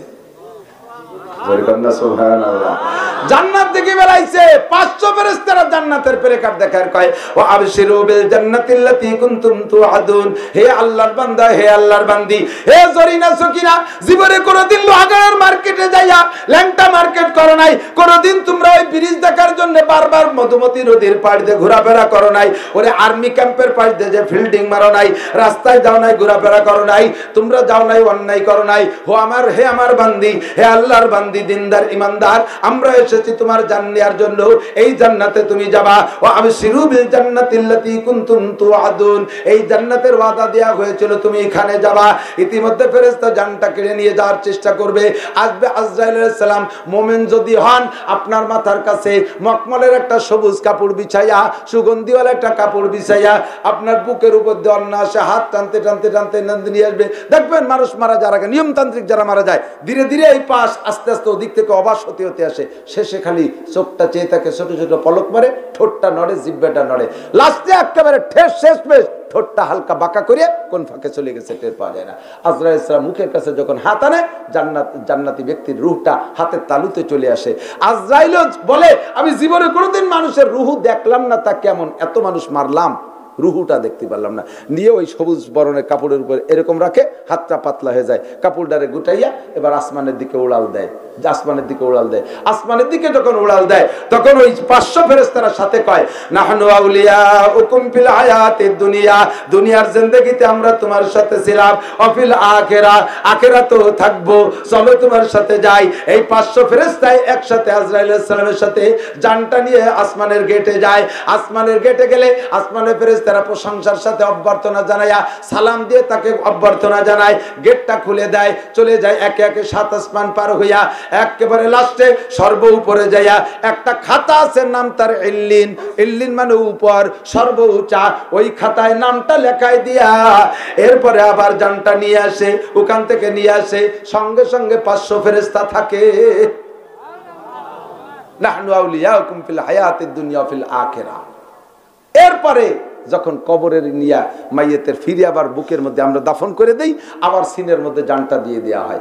যখন জান দেওয়া হয়, নবী পাক বলেন, ইজা দুফিনাল মাইয়িতু ইয়াতিহি মালাকান, যখন মানুষকে দাফন করা হয়, 2 জন ফেরেশতা আছে। কয়জন? 2 জন ফেরেশতা আছে।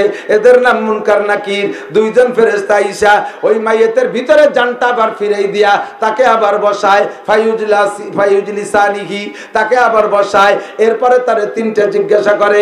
ওই প্রথম রূহের জগতে যেই জিজ্ঞাসাটা, ওই জিজ্ঞাসাটা আজকে 3 প্রশ্নের 1 নম্বর প্রশ্ন, মার রব্বুকা। ও জায়গা বলা হয়েছে আল্লাহু বিরব্বিকুম, এ জায়গা বলে মার রব্বুকা, রব তোমার কে? বলেন কে? যতবার মুখস্থ করে যান কাজ হবে না। রবের ওয়ার্ডার, রবের সংবিধান যদি দুনিয়ায় না মানেন, আপনি লিখে গলায় ঝুলাই নিয়ে গেলেও দিন বলতে পারবেন না, পড়তে পারবেন না।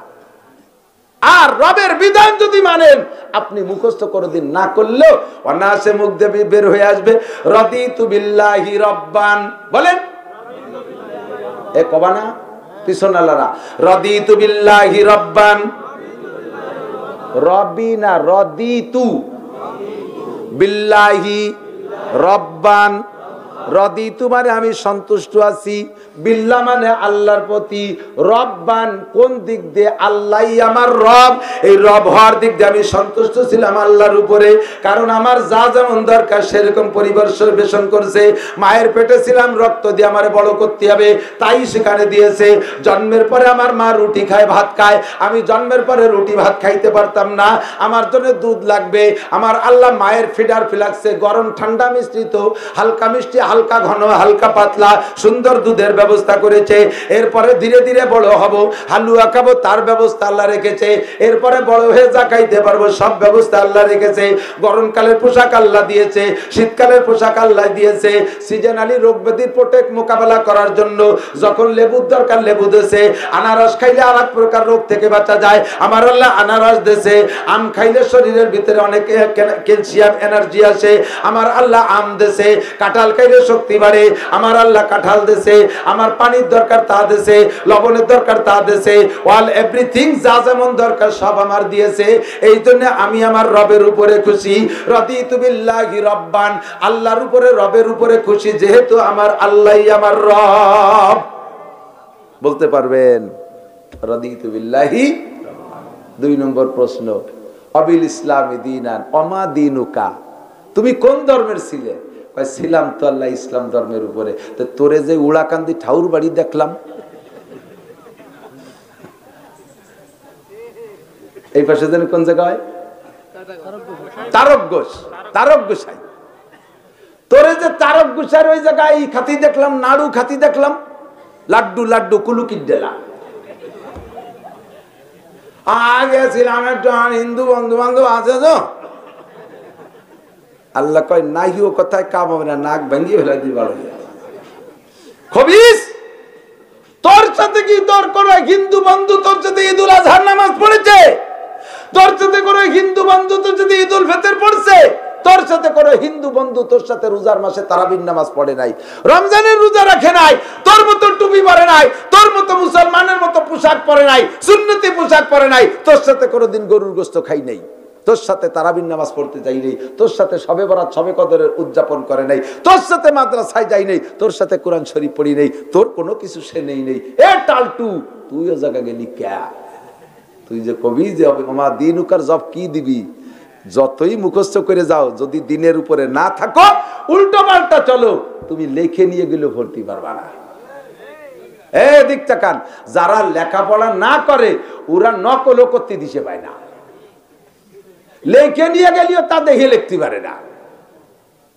কথা কন, সে সময় বাইরতি সময় পকেটেতে বেরোচ্ছে যখন দিশে তো পায় না, ম্যাজিস্ট্রেট শিখছে বয়তে পেশাব করে দিছে, হাত কাঁপে, দেখেও লিখতে পারে না। যদি তুই ইসলামের উপরে না থাকো, ইসলামের বিধিবিধান না মানো, যতই তুমি মুখস্থ করো এগুলো মুখে আসবে না। জিজ্ঞাসা করা হবে আমা দিনুকা, ভাই আমার দিক তাকান, হিন্দু ভাইদের যে ধর্ম তারা পালন করুক, তাদেরটা সম্পর্কে সমালোচনা করব না, দরকার নাই। সমালোচনা করতে গেলে জিরো হয়ে যাবে। তারা যে কায়দা আছে থাক, আমাদের সরকার তাদেরকে যত্ন করে মেহমানের মতো পালতিছে, বাড়িওয়ালাদের চাইতে মেজবানের মেহমানরে খাওয়াইতে হয় বেশি, এ ব্যাপারে মন খারাপ করেন না। আমরা কই যে সরকার এই হিন্দুকে আদেশে আমাকে কিছু দিতেই তবে, আপনার বাড়ি যদি আমি বেড়াতে যাই নিজেরা না খাই আমারে খাবেন না, তো মুসলমানরা আদেশে মেহমান, আমরা বাড়িওয়ালা, আমরা তাদের একটু বেশি খাওয়াবো। দুঃখ যে আমাদের প্রতিবেশী হিন্দু দেশ ভারত, তারা আমাদেরকে মেহমানের মতো জানে না, তারা আমাদেরকে শরণার্থীর মতো যাই না, আমাদেরকে ভিটে ছাড়া করতে চায়, মুসলিম মুক্ত হিন্দুস্তান গড়তে চায়। সম্ভব না। এদিনের মালিক কে? ধর্মের মালিক কে? আল্লাহ প্রতিষ্ঠিত করে দেখায়। এদানিং বলতেছে বক্তারা, আপনারাও ফেসবুকে দেখেছেন, একটা মাইয়ার আল্লাহু আকবার ডাকে সারা দুনিয়া নড়ে গেছে, ঠিক না? বাদশা এরদোগান, তুরস্কের বাদশা এরদোগানকে জানাই শত সহস্র সালাম, বলে দিছে, ঘোষণা করে দিছে, ওই মেয়ের যদি কিছু হয় ভারতের সাথে যুদ্ধ ঘোষণা। ওরাও তো আল্লাহর বান্দা, ওরাও তো কিছু না কিছু ইবাদত বন্দেগী করে, আল্লাহ কি ওকে ফাঁকি দেবে নাকি? এখন এদিক তাকান, আপনিও টাকা নিয়ে গেছেন লোহাগড়ার বাজারে, আর একজনও টাকা নিয়ে গেছে, আপনার টাকাগুলো বাংলাদেশ ব্যাংকের মাধ্যমে সিল খেয়ে আপনার কাছে আইছে, আর একজন যে বস্তা ভরে টাকা নিয়ে গেছে, সব বাড়ি বসে জাল টাকা বানাইছে। এখন আপনারে টাকার বিনিময়ে লোহাগড়ার বাজার আলাদা সপ্তাহ দেবে, সেও তো টাকা নিয়ে গেছে, সেও তো ইয়ার খালিয়াতে যায়নি, তা তার টাকায় কি মাল দেবে? ধরা পড়লে ওর ভাষা চামড়া থাকবে, ওর গোষ্ঠী শুধু জেলে যাবে না? আরে তুইও দিন নিয়ে আছিস, সেও দিন নিয়েছে, তুই তো আছিস বাংলাদেশ ব্যাংকের 1 নম্বর দিন নিয়ে, আর ও তো আছে বাড়ি ছাপাইয়া নিজের হাত বানিয়ে দিন নিয়ে। কতক্ষণ মূর্তি একটা বানাইছে, তার ভাষার মধ্যে কুটো দিয়ে দাঁড়ায় রেখেছে, কি বানালো ওতে কি হয়? বটতলা গাছতলা দাঁড় করে তুইছে, কুত্তায় যে বগল উৎসব করে নাক মুখ ভরে স্প্রে করে দিয়েছে, কোনোদিন তারা ঠেয়াতে পারলো না।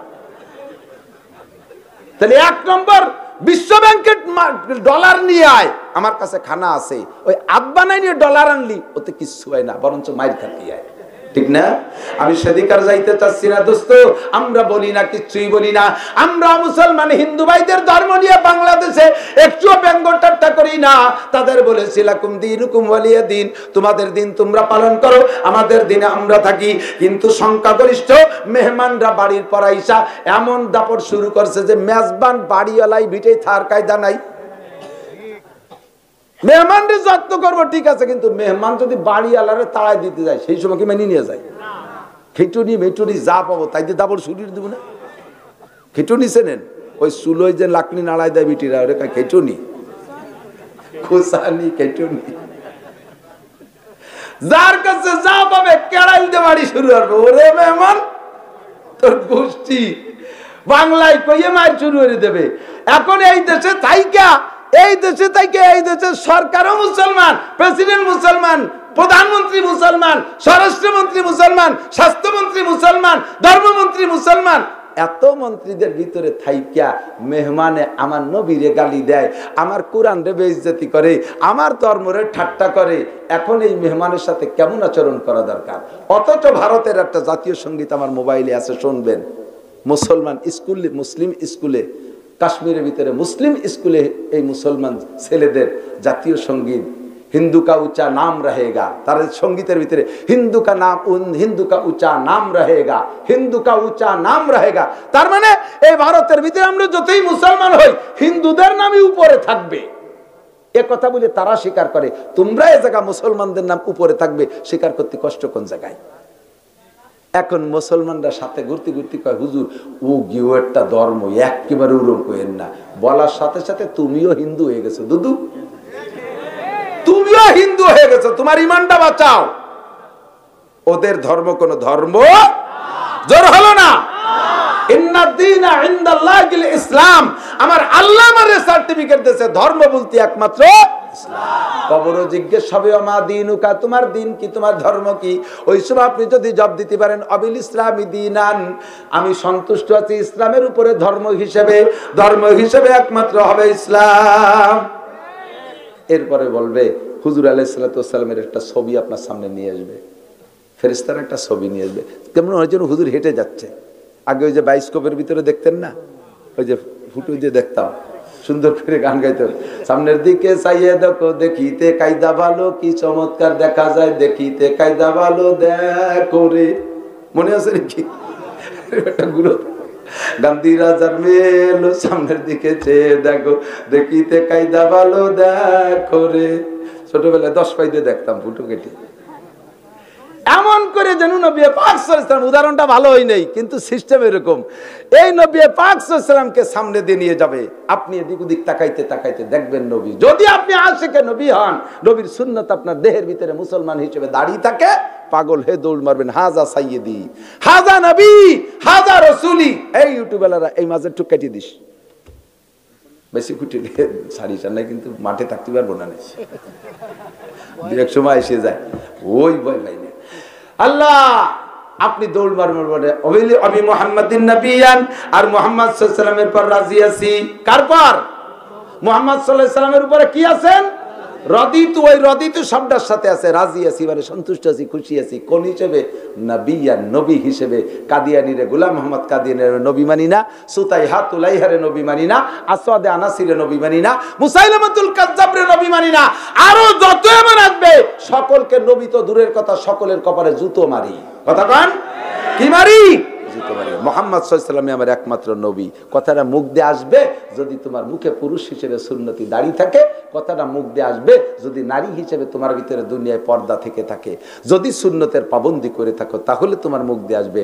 যখন 3টে প্রশ্নের জবাব হয়ে যাবে, আর সে আজিমের মালিক ফেরেশতাদেরকে বলবে, ইয়া মালাইকাতি সালতুমা আবদি সালতুমা আমাতি, তোমরা আমার বান্দা বান্দিকে জিজ্ঞেস করেছো, ফাজাবাত ওয়া আজাবা সহিহান, সে সুন্দর জবাব দিয়েছে, সুতরাং এক্ষুনি তারে 3টে পুরস্কার দিয়ে দাও কবরে। কি কি পুরস্কার? প্রথম প্রশ্নের জবাবের পুরস্কার হিসেবে আলবিসুহু মিনাল জান্নাহ, জান্নাতের পোশাক তার গায়ে আগে পরাই দাও।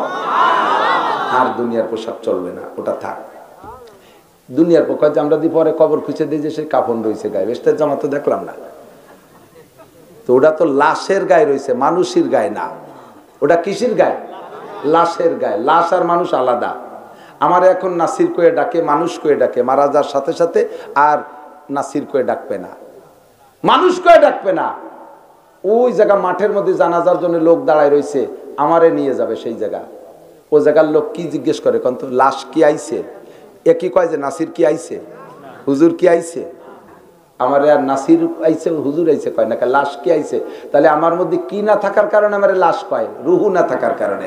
সেইটাই হলো আসল মানুষ, ওইটারে জামা পরানো হবে। এই লাশ তো প্যাকেট করে সাইড দিয়ে থুয়ে দিছি, ও বরফ দিয়ে ঘরে থুয়ে দিলে অসুবিধা নেই।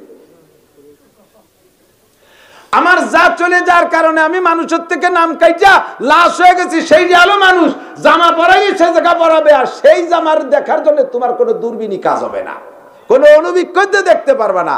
ওটা দেখতে হলে সেই চোখ লাগবে আলাদা। কতক্ষণ? আলবিসুহু মিনাল জান্নাহ, এক নম্বরে তারা জান্নাতের জামা পরায় দাও। মনে আছে কোন জায়গা থেকে? এইগুলো পাইতে হলে লাগবে আল্লাহ আমার রব। বলেন আল্লাহ আমার রব, সবকিছুর মালিক আমার কে? সবকিছু থেকে ঈমান রিফ্রেশ করো।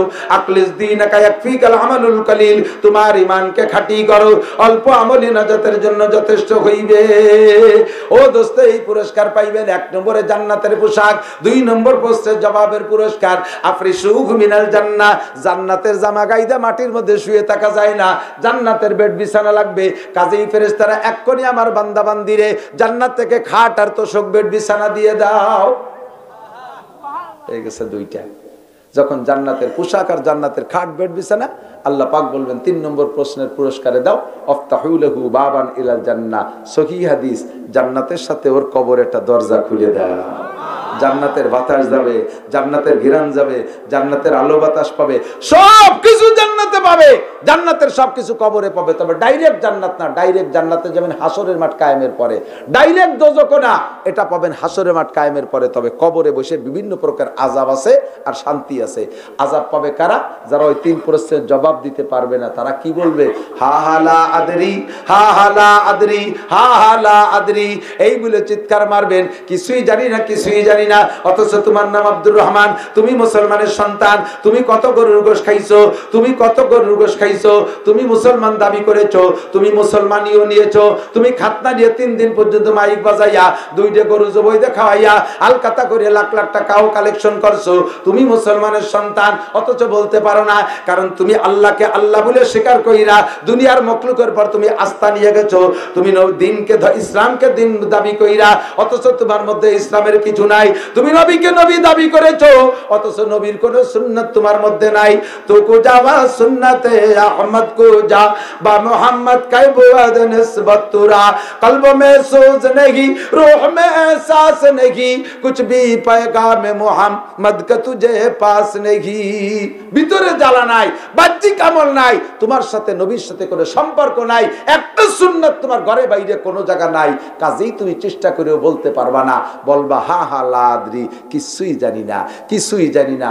রব আমার কে তাও চিনি না, দিন আমার কি তাও আমি জানি না, নবী আমার কে তারও চিনি না। সাথে সাথে ওই 3টে পুরস্কার আবার আল্লাহ বলবেন আলবিসুহু মিনান নার, ওরে আগুনের জামা গায়ে দিয়ে দে, আগুনের প্যান্ট পায়জামা, ওরে জিন্সের প্যান্ট দে, আগুনের টাইট প্যান্ট দে, লাগিয়ে থাও। দুনিয়া ওই যে টাইট প্যান্ট পরতো, সুগরি বাগানে দাঁড়ায় থাকলে বোঝা যায় না যে মানুষ না, দুটি গুয়ো গাছ দাঁড়ায় রয়েছে। যেমন টাইট রং মতো সুগরি গাছের মতো প্যান্টের রং। আর ওই উপর দিয়ে সামনে দিয়ে তো আইসি দিয়ে কুপাইছে, এই ঠ্যাঙে এনে 3 কোপ দিয়েছে। ওরে ওইরকম প্যান্ট দে আর টাইট জামা দে, জাহান্নামের আগুন তাইসে ধর। আর কি? আফরিসু মিনার, এই জামা গায়ে দিয়ে ওই জায়গা থাকুন। ওরে আগুনের খাট দে, আগুনের তোশক দে, আগুনের ল্যাব দে। কাজে দেয় কি রে? আগুনের খাট হয় কি রে? কাঠের খাটে আগুন ধরাই দিলি তো আগুনের খাট হয়ে গেল, তোশকে আগুন ধরাই দিলি তো আগুনের তোশক হয়ে গেল, ল্যাপে আগুন ধরাই দিলি তো আগুনের ল্যাপ হয়ে গেল। আর সে জায়গার ডাইরেক্ট ব্যবস্থা আছে। 2 নম্বর আফতাহু লাহু বাবান ইলান নার, বদমায়েশ, আমার শরীয়ত মানে না, আমার নবী মানে নাই, কাজেই ওরে ওর কবরে জাহান্নামের আগুন থেকে একটা দরজা খুলে দেয়। আসতে থাকবে শোলা মাইরা, চিৎকার মারে কি বলবেন জানেন? রব্বানা আখরিজনা মিনহা ফাইন উদনা ফাইন্না যালিমুন। রব্বুল আলামিন দুনিয়ায় থাকতে কথাগুলো কিসসা কাহিনীর মতো, গল্পের মতো মনে করে শুনে চলে আসছি, একই হয় নাই। এখন বিশ্বাস হয়েছে, আর একটা বার কবর থেকে বের করে দাও, আর কোনোদিন অন্যায় করব না। আল্লাহ কাই ইকসাউ ফিহা ওয়ালা তুকাল্লিমুন, কোনো কথা বলবি না, ফারদার কোনো কথা বলবি না, আর বের হওয়ার সুযোগ নাই। উলামায়ে কিরাম চিল্লাইছে, নবী রাসূলরা চিল্লাইছে, সাহাবায়ে কিরাম চিল্লাইছে, তাবলীগওয়ালারা বারে বারে দাঁড়ে দাঁড়ে আসছে, সরমুনার পেশাব দেশকে দেশান্তর ঘুরে ঘুরে দাওয়াত দিয়েছে। সেদিন কথায় কান দাও নাই, ধরা পড়ছে এখন রিমান্ডে, কিয়ামত পর্যন্ত ধুলাই হবে। প্রথম জেলখানা, প্রথম আজতখানা, কবর হলো আজতখানা, জেলখানা হলো জাহান্নাম। এই জেলখানায় একটা অবস্থান আছে, কিন্তু আজতখানা বড় বেকায়দা। আজতখানা যারা গেছেন তারা সাক্ষী দেন, ও জায়গা ঝাড়ু দেয় না কতকাল, পেশাব জায়গায় করে তুইছে, সেই পেশাব পুরন পেশাব, নতুন পেশাব, মাঝে পেশাব, সাইজে পেশাব, সব পেশাব ধুমো বাজছে গন্ধ। আর এই ডেঙ্গু মশার প্রোডাকশন কারখানা ওই দিয়া কি গন্ধ। সবাই কয় যে আল্লাহ জেলখানায় নাও তাড়াতাড়ি, আজতের মধ্যে সয় না। তবে যেমন দুনিয়ার আজত খানাছে জেলখানারে সহজ মনে হয় আর আসলে সহজ, তাই বলে অত সহজ না। তেমনি জাহান্নাম থেকে কবরের অবস্থাও কম না। এই প্রথম আজতখানায় রিমান্ডে থাকতে হবে কিয়ামত পর্যন্ত। সোনা লক্ষ্মী ওখান থেকে বেঁচে আসতে হলে লাগবে রাদিতু বিল্লাহি রাব্বান আবিল ইসলামি দীনান। আল্লাহকে স্মরণ করানোর জন্য 5 ওয়াক্ত নামাজের মধ্যে, সমস্ত নামাজের মধ্যে অর্ডার দিছি সূরা ফাতিহা পড়বি, পড়েন আলহামদুলিল্লাহি রাব্বিল আলামিন, আলহামদুলিল্লাহি রাব্বিল আলামিন। লাস্ট কথা হলো শরফুল মাকানে বিল মাকিন। এই মুসরা কামঠানা, আমি লক্ষ্মী পাশার মোহতামিম, আগেও একবার লক্ষ্মী পাশা পড়াই গেছি, এখন অবশ্য মুসরা কামঠানা পরিচিত হয়ে গেছে। কিন্তু প্রথম যে 3 বছর 1, 2, 3 সাল এই সময় পড়াই গেছি লক্ষ্মী পাশা। রকিব সাহেব তখন মোহতামিম, আমি ছিলাম শাইখুল হাদিস, সেই সময় পড়াই গেছি। সে সময় আমি মুসরা কামঠানা মুখস্থ হয়ে যেতে পারিনি। আর এই যে বাটি পড়াইতে আমি কইতেছি, আমি বসছি চাটা খাইতে, কোন জায়গা যাবেন হুজুর ওয়াজ করতে? আমাকে মুসরা কামঠানা। মুসরা কামঠানা হলো কোন জায়গা? বেনাপোল বর্ডারের কাছে নাকি? আমি যদি আর কসম খালিও মিথ্যাবাদী হবো না। আমাকে না, অত দূর হবে না, কাতে কি হুজুর সাতক্ষীরের দেখবি মুসরা কামঠানায় বাটি পড়াইতেছে না।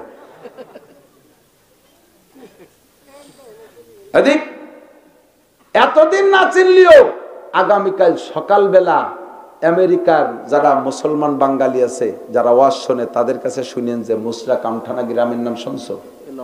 জাপান যারা আছে, এই যে এখনো লন্ডনের থেকে দেখতেছে ডাইরেক্ট এই মুসরা কামঠানা আজকে রাতারাত সারা পৃথিবীতে পৌঁছে যাবে।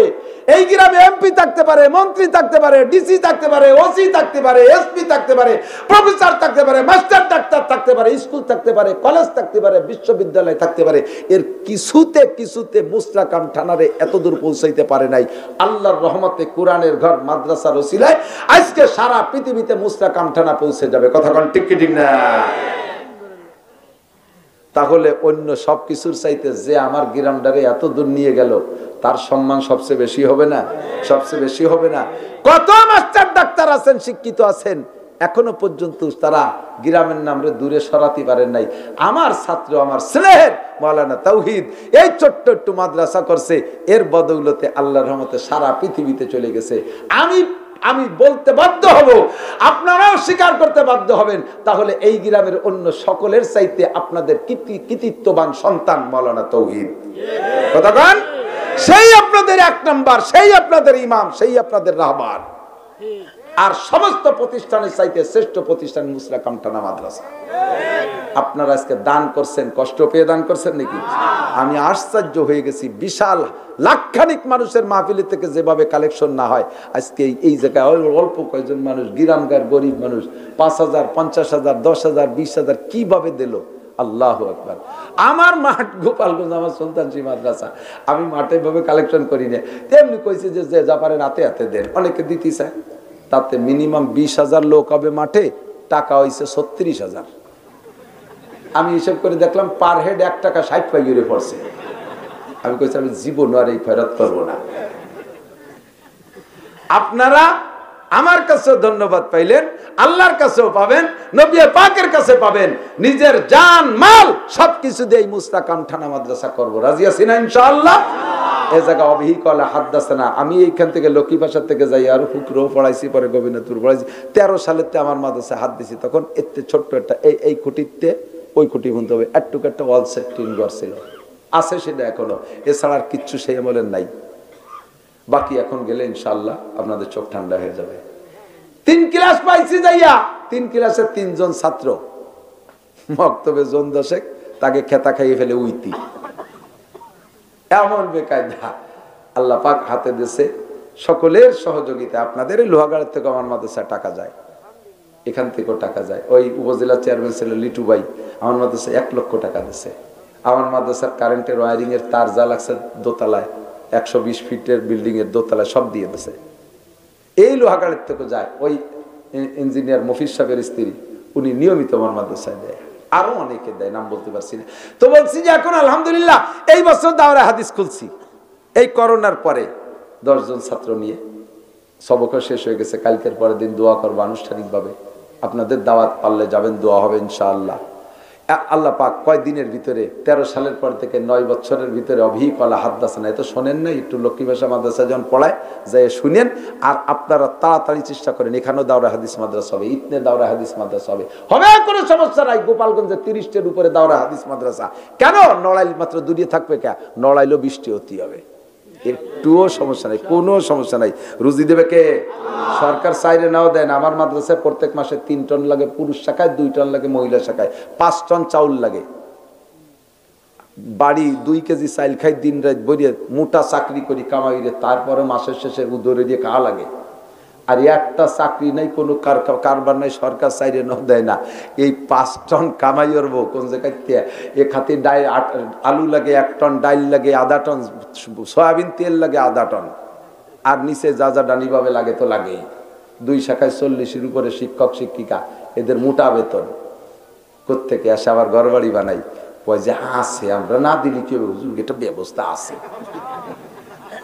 সেই ব্যবস্থা দিয়েই চলি। কথা সত্যই, সেই ব্যবস্থা দিয়েই চলি। আপনাদের এখানে দাওরায়ে হাদিস হবে, রাজি আছেন না?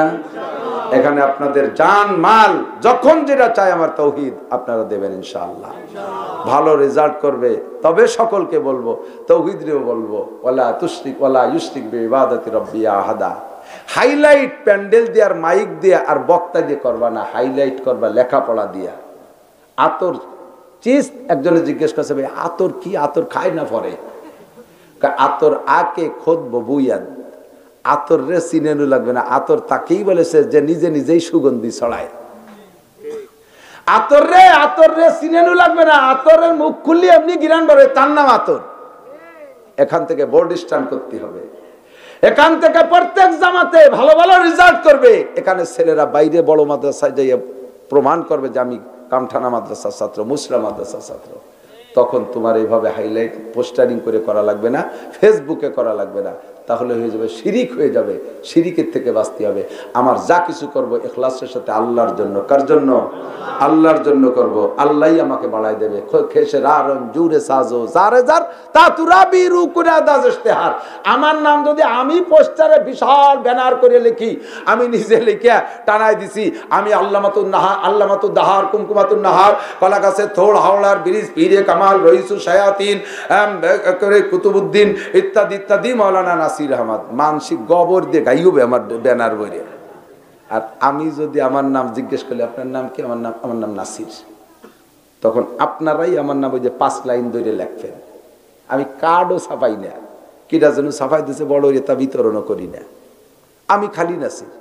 আমার নামে আমি ডেজিনেশন লাগাবো, মানুষের ঠাট্টা করবে, ব্যঙ্গ করবে। আমার নাম রে আমি ছোট রাখবো, দুনিয়ার মানুষ আমার নাম ছড়াবে। বাংলাদেশের দেখেন, আমি খুশিতে বাঁচি না। যত নেতারা আছে সমস্ত নেতারা লাখ লাখ টাকা খরচ করে ব্যানার পোস্টার ফেস্টুন করিয়া নিজেদের নাম প্রচার করে। নিজেরা সিনেমার জন্য কি পরিমাণ টাকা খরচ করে। আর আমারে সিনেমার জন্য জীবনে আমি এখন পোস্টার করি। আমার নামে প্রত্যেক বছর 2-3 কোটি টাকার পোস্টার ছাপা হয় আমার নামে। তা আমার নামে আমি ছাপাই নেবি দেয়, আর সবাই ছাপায়। আর আমার নামে যদি আমি ছাপাতাম তাহলে ওই পেরে শোভন দরিত হতো যে হুজুরিটা ছাপানো যাবে না। মাদ্রাসার হাইলাইট মাদ্রাসার যোগ্যতা দিয়ে করতে হবে, ঠিক আছে না ইনশাআল্লাহ? আপনারা আছেন তো, থাকবেন তো, লজিং রাখবেন না ঘরে ঘরে। বাইরের থেকে যদি আমরা গোপালগঞ্জেতে ছাত্র পাঠাই, ওরা কি ভারতে না খেয়ে যাবে না লজিং রাখবে? না খেয়ে চলে যাবে? লজিং রাখবেন তো? যার বাড়ি আছে তো রাখবেন। আর একটা কথা, লজিং সংক্রান্ত না কয়ে পারতেছি না, রাত বাড়ি গেছে আর জানেও খুলেছে না। লজিং সংক্রান্ত একটা কথা বলতে হবে। দেখ তালবে আলিম আপনার বাড়ি লজিং থাকে, ফকিরির মতো মুসাফিরের মতো এক প্লেটের সাইডে ভাত দিয়ে এনে আলু ভর্তা, এনে বেগুন ভর্তা, এনে একটু সালুন, এনে একটু জোল, এই জায়গা আবার এখন বেগুন ভাজা একটু দিয়ে, মাঝখানে একটু ডাল ডালি দিয়ে, হাঁসে একটু দুধ ডালি দিয়ে, সব পাতে এক থালে দিয়ে 1 গ্লাস পানি দিয়ে বাড়ি বাড়ি বসায় দিছে, যাও খেয়ে যাও। আপনি জীবনেও লজিং রাখবেন না, কোনদিনও লজিং রাখবেন না। ছেলেটার কলিজা জ্বালাই দিয়েছেন, 1 গ্লাস পানি দিয়ে বসাইতে গেছে। ও কি ফিটিয়ে নিয়ে যাবে? ও কি বস্তা নিয়ে তো ফেটেই দেবে? নিজের ছেলে মেয়ে যেমন খাইতে দিচ্ছেন, ডিশ ভরে বল ভরে গরম ভাত, প্রত্যেক পেয়ালায় আলাদা আলাদা তরকারি, পারান ভরে খেয়ে যাস না। ও খাইয়ে যাবে, ডেক সারতে সারতে যাবে, আর কবে যে আল্লাহ আমার কাকি যেমন আমার কলিজা ভরে দিল, ওনারা ওই রকম খাওয়াইও পরান ভরে, ছেলে মেয়েকে এর জন্য অভাব হয় না। আর ওই খাই ওই পেট তৈ হতেছে কি দিতে এত কটা দিয়েছেন, ওতে আরো কি দিয়ে জ্বালা আরো বাড়িয়ে গেছে। যাওয়ার সময় কয় শয়তানের পাশে শয়তান আমার যে কেন রাখছে, ওকে মাথায় জন্য ইন্দুর দাফাই মরে বদ্ধ যাবে, মুখ দিয়ে নাকক আর জ্বলবে না। শিহাই দিলি এই ভুল করতেছে অনেক জায়গা আমি জানি। তালবি আলিমরে চলে আসে, একবারই দিলি থাকে না। 5টা তালবি আলিম দিছে একবারই, একদিন 2 দিন খাইয়েই চলে আসে। আর সে কয় না কেন চলে আসে, কিন্তু বুঝি তো কইলে পরে এলাকার বদনাম হবে, এই জন্য কয় না। পরে জিজ্ঞেস করছি মানে তুই কদি, কয় হুজুর ঘটনা এই, এত কটা বাদ দিয়ে বসাইতে আর খবরই নেয় না। এই আকাম করবেন না, নিজের সন্তানের মতো পাশে বসায় খাওয়াবেন। যদি সাবালেক বড় হয় তারে আবার ভাতের আড়ির দ্বারে নেবেন না, তাহলে আড়ি টাড়ি শুদ্ধ নিয়ে চলে যাবে। শয়তান তো সবার মধ্যে আছে। বড় অলিপারা বাইরে দেবেন, প্লেট ভরে ডিশ ভরে ভাত দেবেন, ঠিক আছে, তরকারি ঠিক মতো দেবেন। বাড়ি গেছে তরকারি গোশ রানছে, তালবি আলিমরে শুধু 2 পাত দিয়ে দিয়েছে, গোশের জল দেয়নি। আর মাছের জলের গিরান বাইরে ছড়ায় না, কিন্তু গোশের জলের গিরান ছড়ায়। ও মাছ দিয়ে ভাত খায়, ভর্তা দিয়ে খায়, ডাল দিয়ে খায়, আর কোনো কোনো নাক টানে। কি ব্যাপার, গিরান আসে গোশে, তা তো দিল না, খাইয়ে দিয়ে হাত না দুইয়ে আঙ্গুল চাটে।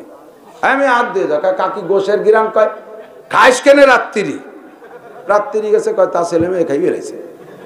এই কুজলমি বছর লইয়ে তালবি আলিম লইয়ে পরাণ করে খাতি দিবা, সব আইটেম খাতি দিবা। তোমার ছেলে মেয়ে খাইয়া শুয়ারের মতো ঘুমায় থাকবে, বেলা 9টায় দাঁতে খরা বাঁধা ওঠে, আর ওইটা রাত 4টের সময় উঠে ওযু বানাইয়া নামাজ পড়ে তোমার জন্য দোয়া করে। কেন তারে খাওয়াবা না, কেন তারে খাওয়াবা না? কষ্ট পাইলেন? আল্লাহ তাআলা আমাদের সকলকে কথার বুঝার আমল করার তৌফিক দান করে। সবাই বলি আমিন, সবাই বলি আমিন। কালেকশন হয়ে গেছে, আর আমি কব না, আর আমি কব না। আমি এই আপন ফুত হয়, আব্দুল হান্নান আমার আপন ফুত হয়, রুহুল্লাহ আমার আপন ভাগ্নে, ও আমার বড় বোনের ছেলে, আর আমার ছোট ফুফুর ছেলে, একই গ্রামের এরা, ফয়জুল্লাহ, সবই আপন। আমি আপনাদের এলাকায় এই লক্ষ্মী পেশা মাদ্রাসায় নামে আসি, এখনো পর্যন্ত আছি, কামেও আসি, আসতে কম পারি, দূরের থেকে যা পারি করি। তো আমি তো ওই মাদ্রাসার জন্য স্টেজে গেলে কালেকশন করি। এবার মাহফিল হতে পারে না, সরকার বাধা দিয়েছে। এই মাদ্রাসার জন্য আমি এই আমরাই কয় মামা ভাগ্নে ফুয়তো ভাইটাই দিয়ে আমরা যে কয়জন আছে, আমার সাথে 2 জন আছে, সকালবেলা যদি কের বাড়ি একটু নাস্তা খাতি চাই, দেবে না এরকম কোনো মানুষ নাই আমার মনে হয়। এই এলাকায় সবাই আমার মেহমানদারি করতে রাজি আছেন না? রাজি। কালনার ঘাটে গাড়িতে নামতে যে দেরি, চতুর্দিক দিয়ে পান বিড়ি সিগারেট নিয়ে দৌড়ে চলে আসে, হুজুর কি খাবেন? অনেকেই আর কি হুজুর সিগারেট খাবেন, বেশি মহব্বত করে ভালোবেসে এরকম কয়। তো সবটা খাওয়ানোর জন্য আমি খাইছি, খেয়ে দে টাকা দেবে, এর মধ্যে দেয় যে দোকানদার কয় না হুজুর টাকা নিয়ে যাবে না। আমার ফিটির দ্বারে দাঁড়ায় একজন উকি মারি কয়, ও আদ্যে কথা কয় টাকা নিয়ে না, ও দিয়ে ফেলেছে। তা আমি কের বাড়ি গেলে এলাকায় আমার ভাতের অভাব হবে না। আমারে না খাওয়াইয়া আমি এখন ধনী, জাকাত ফরজ হয়ে গেছে, কুরবানি অজীব হয়ে গেছে, হজ ফরজ হয়ে গেছে, 4-5 বার হজ করছি, উমরা করছি। আমার মতো ধনী হুজুরদের না খাওয়াইয়া একটা এতিমের জন্য আপনি বাৎসরিকভাবে বাজেট রাখেন যে আমার বছরে 12 বস্তা চাউল লাগে, মনে করতে হবে যে আজ থেকে আমার বছরে 13 বস্তা চাউল লাগে। এই এতিম গরিবদের উদ্দেশ্যে এই মাদ্রাসায় বছরে 1 বস্তা করে চাউল দেব, একটু নিয়ত করা যেতে পারে না? আছেন কোন আল্লাহর বান্দা এই বছরে 1 বস্তা চাউল এই মাদ্রাসায় দেবেন বোর্ডিং এ গরিবদের জন্য? আমি তো মনে করি যে 100 হাত উঠে যাবে, 100 হাত উঠে যাবে, বছরে 1 বস্তা জীবন ভরে দিয়ে যাবেন, কোনোদিন অভাব হবে না, কোনোদিন অভাব হবে না। আল্লাহর রহমত। 1 2 3 4 5 6 7 8 9 10 11 12 13 14 15 16 17 18 19 20 22 29 45 ওই মেলা হয়ে গেছে, গুনি সাথে হতেছে।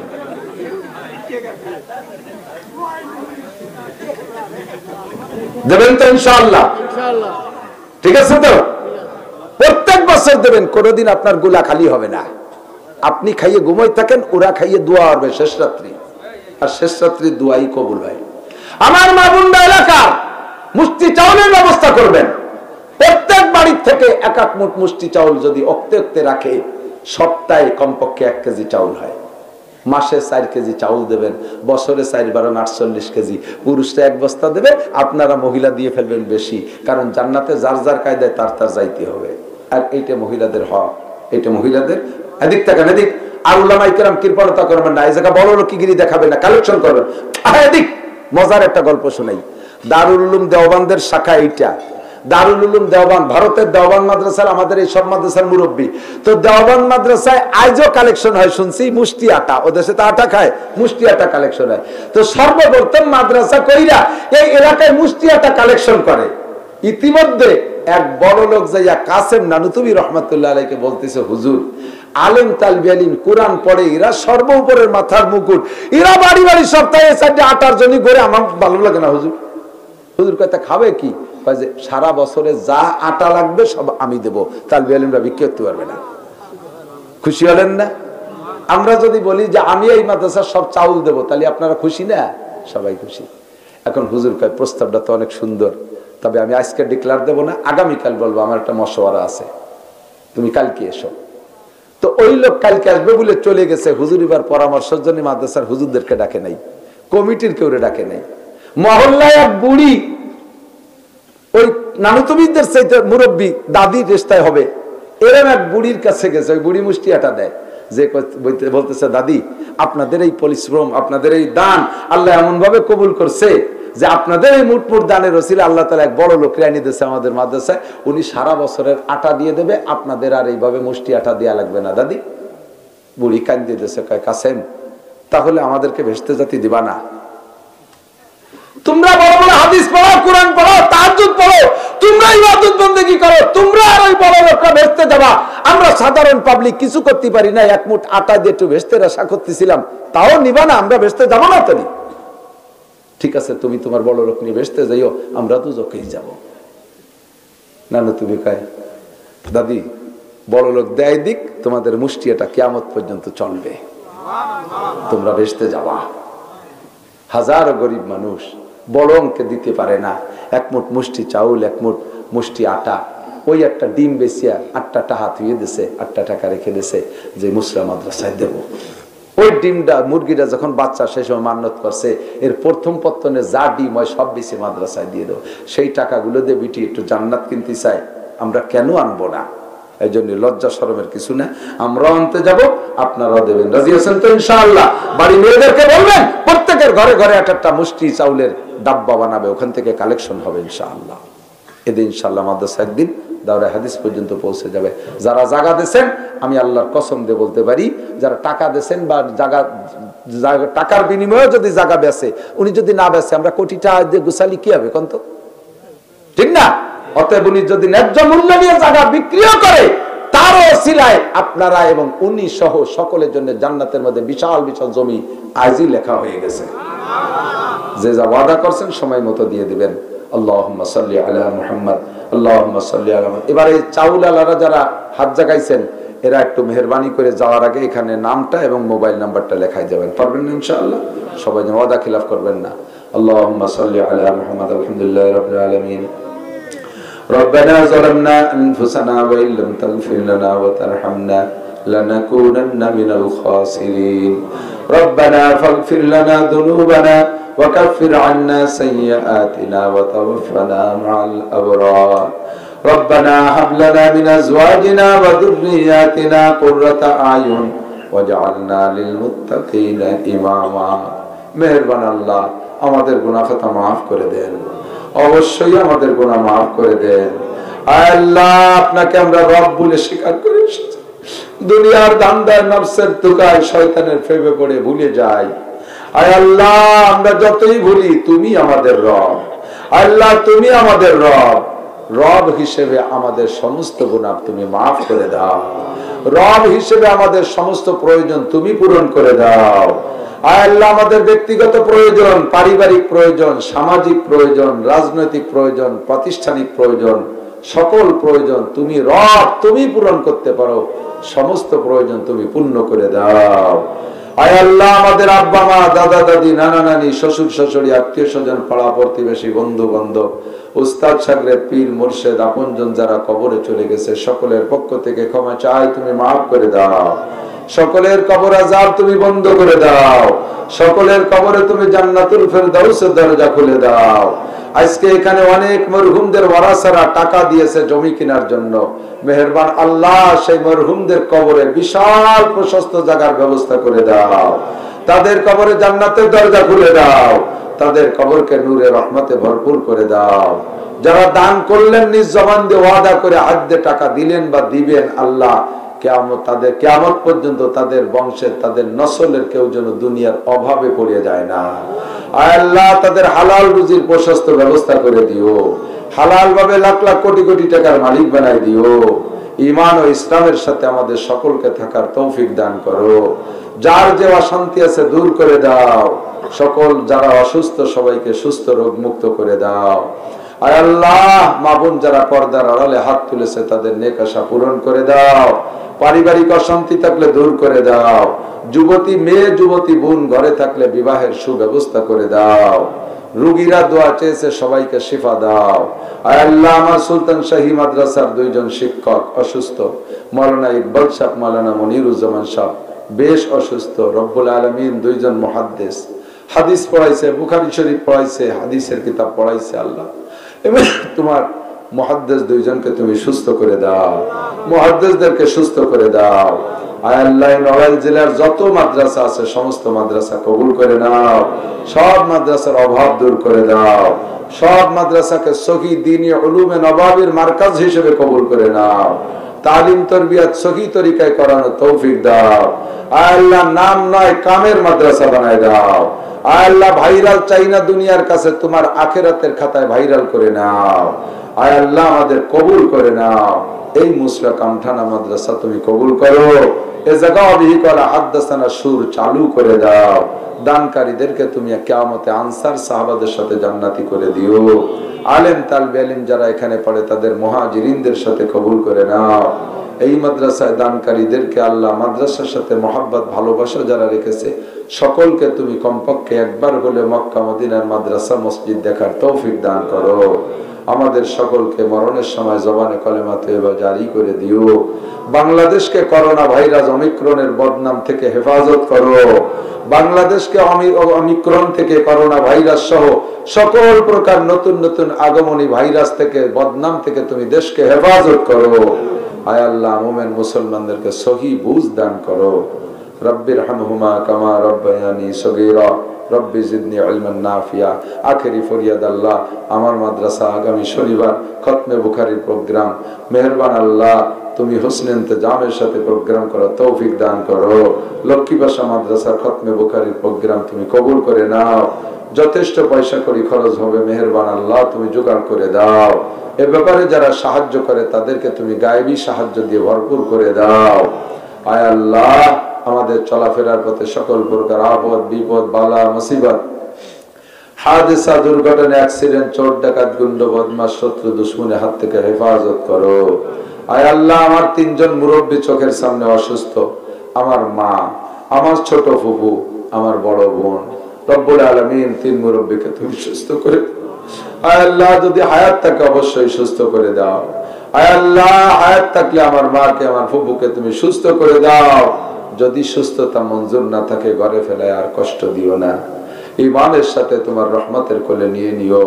আমার বোনকে তুমি সুস্থ করে দাও। সাল্লাল্লাহু তাআলা আলা খায়রি খালকিহি মুহাম্মাদিন ওয়া আলিহি ওয়া আসহাবিহি আজমাইন বিরহমাতিকা ইয়া আরহামার রাহিমিন। আসসালামু আলাইকুম।